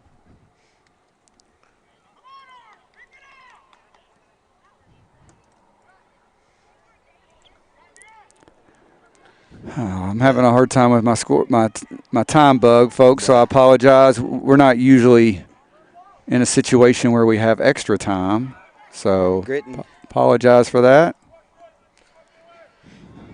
It's a foul on Hancock. Set up for that ball. It looked like he was going to turn, but the great crossing, their outside backs have been solid the entire game.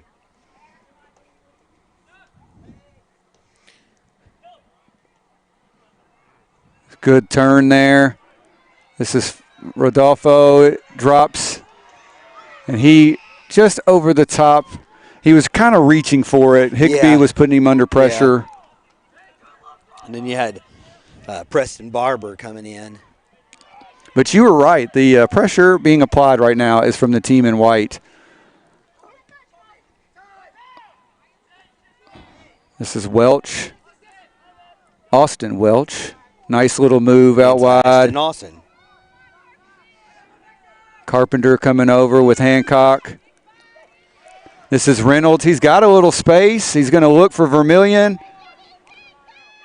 Good little stutter step. He's got Craycraft in play. On.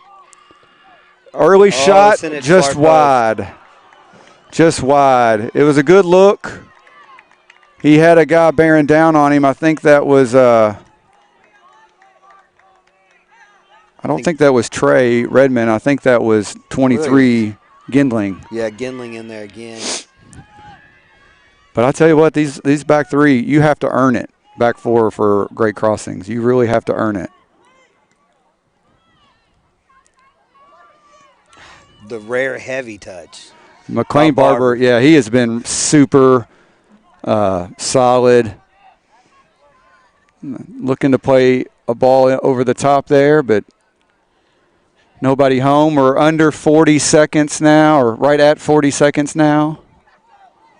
That's a dangerous little ball and a giveaway. I think that was Caleb Barnes.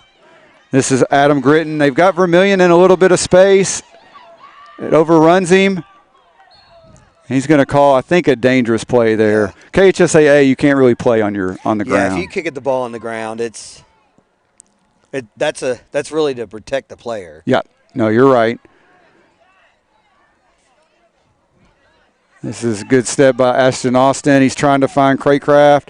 He drops it to Hancock. That's a good ball turn. through. Gritton's got he had Vermillion, but the clock was expiring, so he took a shot, and that takes us to our second extra time. We've got a great crossing player down over here. I think that might be cramping, though, the way he's kind of holding that foot. Yeah, typically on Golden Goal, you really just switch halves. Yeah, there won't be much time, so we'll stick here with you. We'll get our score bug situated. Yeah, I'm gonna have to work out that cramp. Yeah, I mean these guys late in these games. Well, and these guys have they've unfortunately been off for 2 weeks. They started playing again last week, so there's they're still trying to get into game shape. It's weird to say that so late in the season, but it is, it's the truth.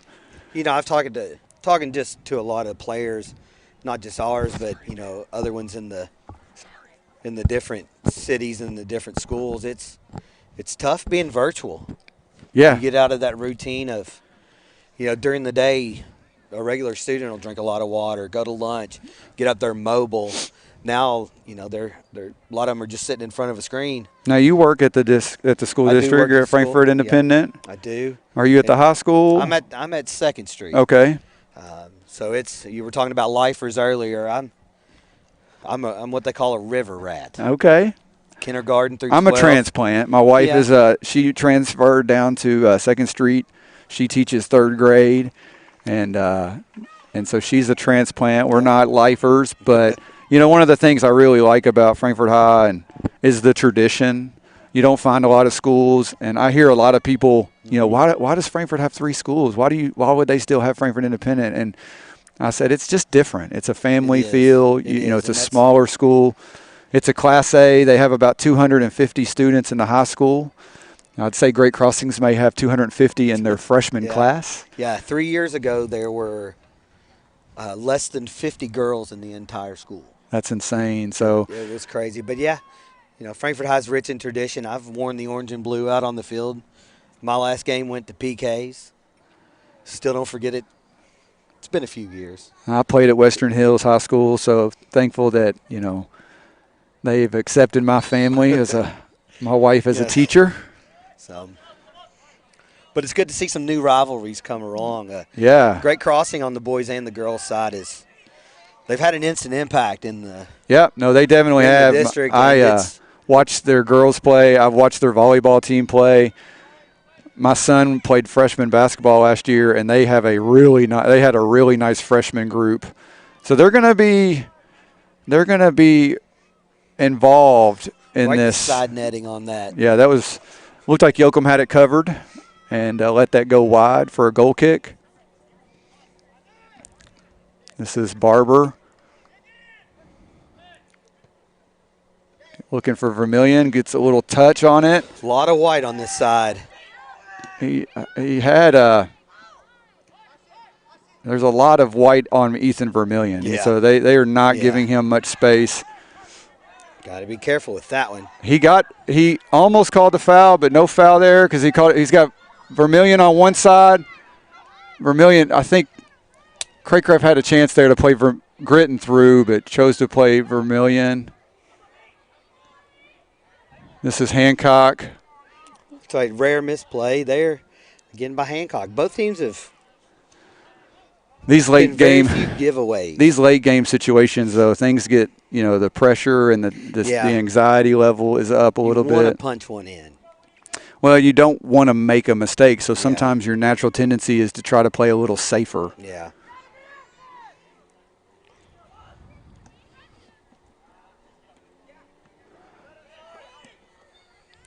This is Hancock picking up the loose ball. He's trying to turn, looking for Gritton.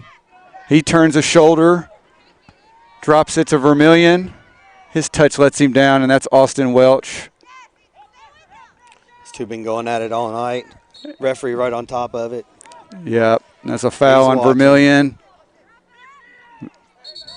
And much like in the first half, he's been consistent. We'll give him that. Yeah. He's been consistent, so He makes great crossings, drop the ball, and they find Welch in the middle of the. He's just that quick ball in, and he's always looking to go forward. This is Morin, I think, trying to get to the cutback. Headed wide. That's Reynolds with the clearance. Good safe play by Reynolds there. He knew the pressure was on, so that's a. But again, that's Preston Welch in the middle of the field, making the right decision, playing the ball wide into space.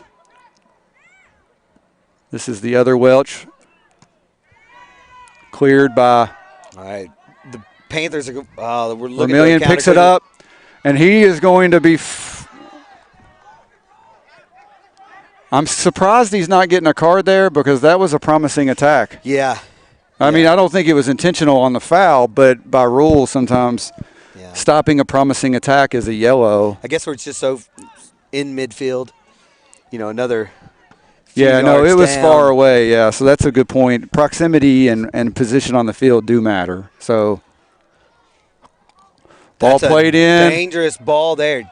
Well done by Diaz. Collection. Well done. Quick and distribution. Really nice there by Frankfort High, too, not to maybe go in there. Good fight here from Ty Hancock. He finds Vermillion, tries to flip it into Gritton. He's fighting. Offside. Okay, they're going to call offside. Trying to figure out how, because it seemed like Gritton does a great job of playing with his back to the defender. Yep. And almost like he flicked it to himself there. It's an interesting call, but again, this is Welch. Well done by Barber, but Welch somehow still gets it. He is something to watch, man. Yeah. He is just something to watch. He and Vermillion both have been worth, and that's a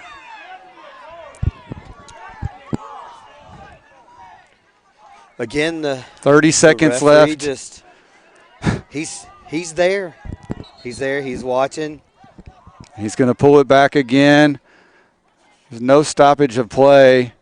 Now there's a stoppage of play. 9 went down. Welch went down just a little while ago. And I think he was just more kind of frustrated with himself. I think he felt like he had a chance there. Yeah.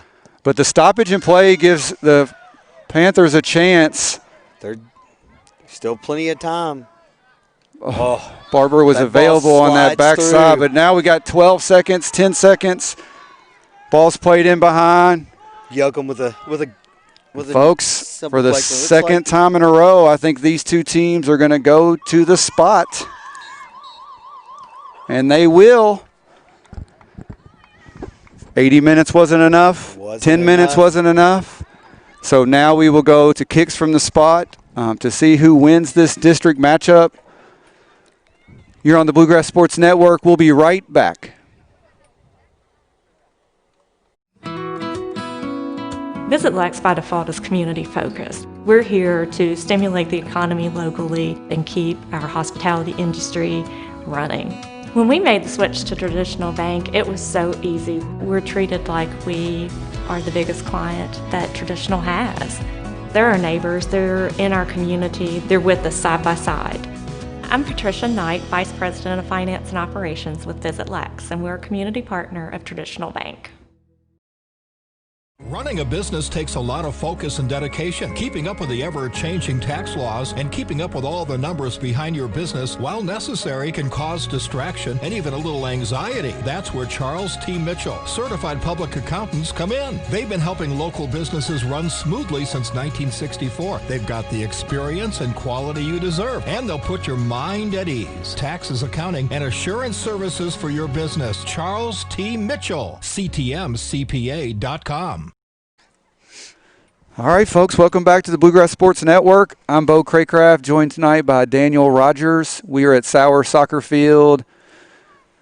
We've played 80 minutes of regulation, 10 minutes of golden goal, and now we will go to kicks from the spot. This is a district matchup, so in the regular season, for seeding purposes, you have to have a winner. Yep. And we were just talking off air a little bit about the unique nature of goal kicks and the way this works. And folks, we don't have a score bug created for this, so what we will do is we will just add to our score bug that's on there. So the score is 2-2, and we'll just we'll just – actually, you know what? I think I'm going to make it 0-0, and we'll just add the PKs. Daniel, you want to walk us through the process here? Yeah, so what's going to happen is each team designates 5 first kickers. So we'll go through 5. If there's not a winner after 5, then we go shot for shot. And it's nerve-wracking. They're fun for the people that are watching. Yeah. You It's don't good wanna be involved TV. in That's one about down all there. of it. Yeah. But It's it's interesting. There's been an interesting rule change this year with KHSAA that in the past the keeper had to keep both feet on the line until the kick was taken. But this year they can step up with 1 foot. Now I don't know. as long as they have 1 foot on the goal line, when the ball is played, right? And yes, so it's when it's played. which we've is seen that in the interesting, past, where you'll call encroachment if the keeper leaves his line too quick. And Frankfort High and Great Crossings went into a PK shootout last year, so these two teams have been here before. Yeah, they went to how many? Maybe 8 or 9. I was going to say it was into the second group. Second set. And Frankfort High has been in a PK shootout this season against Western Hills. Yoakum's no stranger to. Yoakum has seen his fair share. They, in 2018 they went, or 19 they went to a shootout with Franklin County. Went to like 11 kickers. Yeah. It was one of those insane extended periods. And so it looks like Frankfort High will be the first to shoot. You can see, looks like Ty Hancock has the ball in hand. Yeah, he was a shooter in last year's. He did, and he shot in the Western Hills match earlier in the year. So these teams practice these things, especially leading up to a district matchup. So if Frankfort High is to win, they would be 3-0 in the district and would lock up the 1 seed. If Great Crossings wins, we'll find out Saturday night. Yeah, they would have a chance at the 1 seed if they were to beat Western Hills. And if Western Hills were to beat them, it would become a hot mess of 3 teams, all 2-1. A lot of math, because I don't do all math. games were decided by 1. I don't do math, so. Yeah, all the games were decided by 1. So we got Hancock stepping up. Diaz is still in the goal. Hancock is stepping up. Whistle blows, and he puts it in the back of the net. Yeah, so I think last year's districts were looming still, so Hancock steps up. I'm really happy for that kid. That's the 2nd straight he's hit. He did miss. He missed the final kick last year, but he wasn't the only one to miss a kick. That was a calm kick right there. He knew what he was going to do. This is Doug Ginling. He's a senior stepping up. He may be our goal scorer too. I know it was someone in black shoes with a 2 on their jersey. Yeah. But it was on the far side of the field, and I didn't quite see it. So Yoakum's adjusting his straps. A little gamesmanship there just to try to make Ginling think about it a little bit. He approaches, the whistle blows. We're tied 1-1. Yeah. Yoakum got a hand on it. Keepers say sometimes they look at their eyes, they look at their feet. I think a lot of times you just kind of take that guess. You got to make a guess, right? Yeah. I mean, they've come out on balls. They've anticipated what's going on all night long. So this is Mclean Barber, a junior, and he is unsuccessful. Diaz with a big save. I don't think Barber hit that exactly how he liked, but after 2 kicks, Frankfort High has won. Great Crossings preparing to take their second PK, and looks like this is going to be Flores.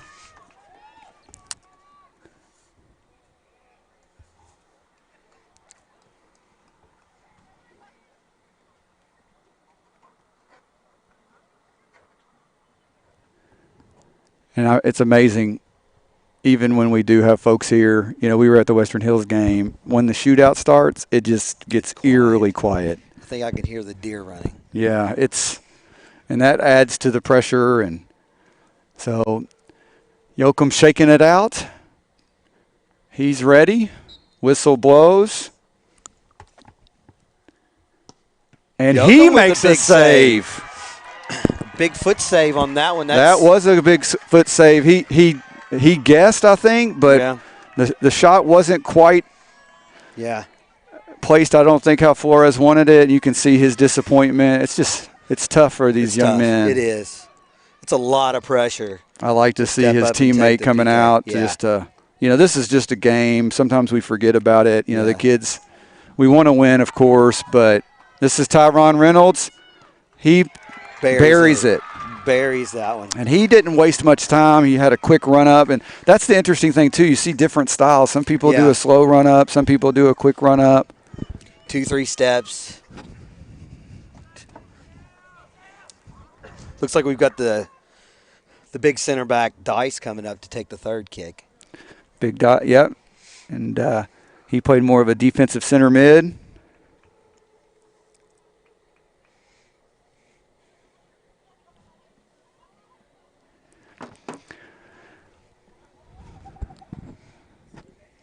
Big guy, yeah. You don't see guys this size play soccer, but he is very mobile and very talented with his feet as well. I mean, he's shut a lot down.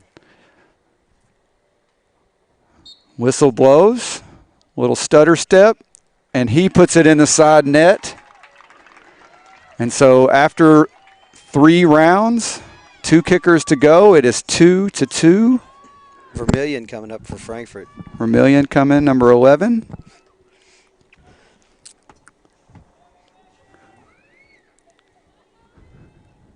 I'm anxious to see what Diaz does on this one. He stood on the last 2. Yeah, I think a couple of them. So it's just hard to guess because you feel like you're gonna.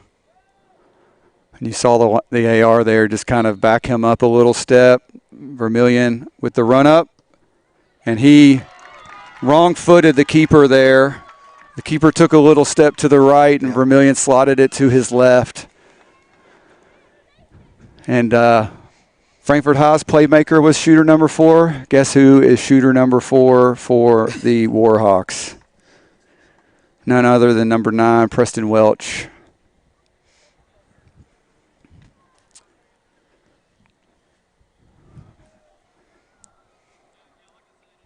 Just a sophomore. So Frankfort High is going to have to deal with this young man for a couple years. They're going to be tired of seeing that number 9 by the end of it all. And you can see it's interesting, Yoakum's a little gamesmanship, and Welch has just kind of turned his back. He'll take the kick, and he perfect in the left side netting. Doesn't get much better than that.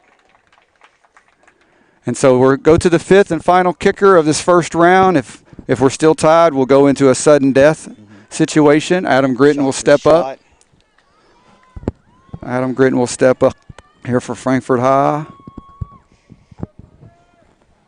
I was trying to see. It looks like Austin Welch maybe is the remaining shooter for Great Crossing. So if Adam Gritton is successful, we will see, I believe, Austin Welch. If Gritton misses, we are finished, folks. Actually, no, we wouldn't be finished. Not. I'm sorry. No, I stand corrected. It's going to take. And he is saved. Diaz with Hold up, we're gonna have a retake. We are going to have a retake. So this is the situation that you just described, where he came off the line with more than 1 foot. The AR's on it, and the parents 400 feet away are arguing that call. Yeah, the official was immediate to do it, and this time Gritton is able to put it away, and I was correct in that it will be Austin Welch stepping up. But the AR was immediate in raising his flag, and that's one thing it's not something you see very often, that called. Well, and you probably can't see him on the screen, but he is literally standing on the line, and that is his only job, is to just watch the goalkeeper's feet. And And so it's not like he's looking at 2 or 3 things at once.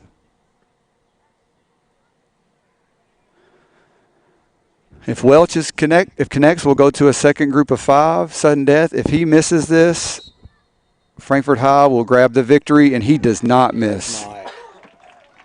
And so 80 minutes wasn't enough, 10 minutes wasn't enough, and 10 PK shooters were not enough. And so each team will trot out a few more kickers.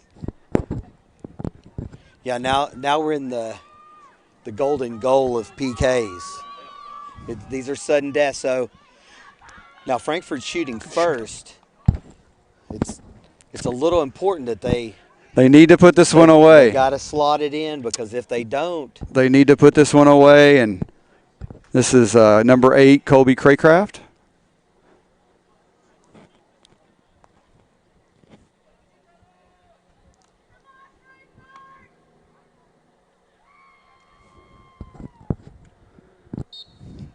He takes his run up, and he puts it in the back of the net.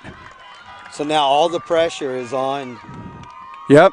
It's so quickly 3, how Reagan Disney's coming up, and is it Reagan Disney? It looks like it's number 3. Reagan Okay. Disney's coming up. Yeah, it's amazing how quickly that pressure just flips. You know, all the pressure was on Frankfort High to get that goal, and now all the pressure.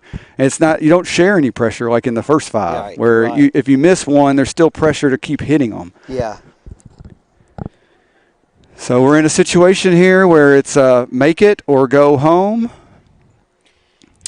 Each keeper's come up big in the shootout. No, they have. Each kicker has made a save. Diaz was a little bit unlucky with that encroachment call. Yeah. But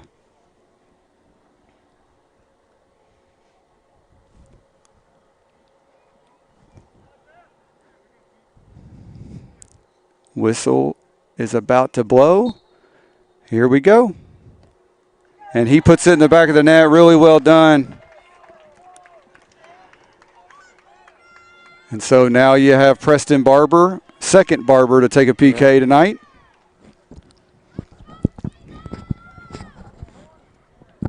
You know, Craycraft's a sophomore. Barber getting ready to take the kick. He's a sophomore as well. So Yep. So Coach Kennedy's got a lot of. Ty Hancock in the first shooter was a sophomore. Yeah. So interestingly, they haven't had a senior take a shot yet.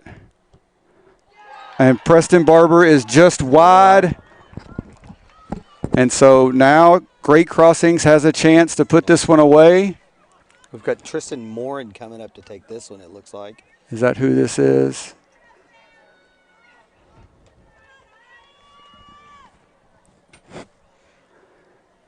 He's definitely got some nice hair. Yeah.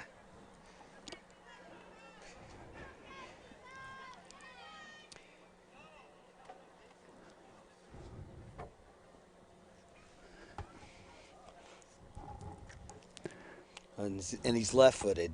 If Tristan Morin, if he makes this kick, we are finished, and Great Crossing will grab the victory. If he is to miss, we will continue.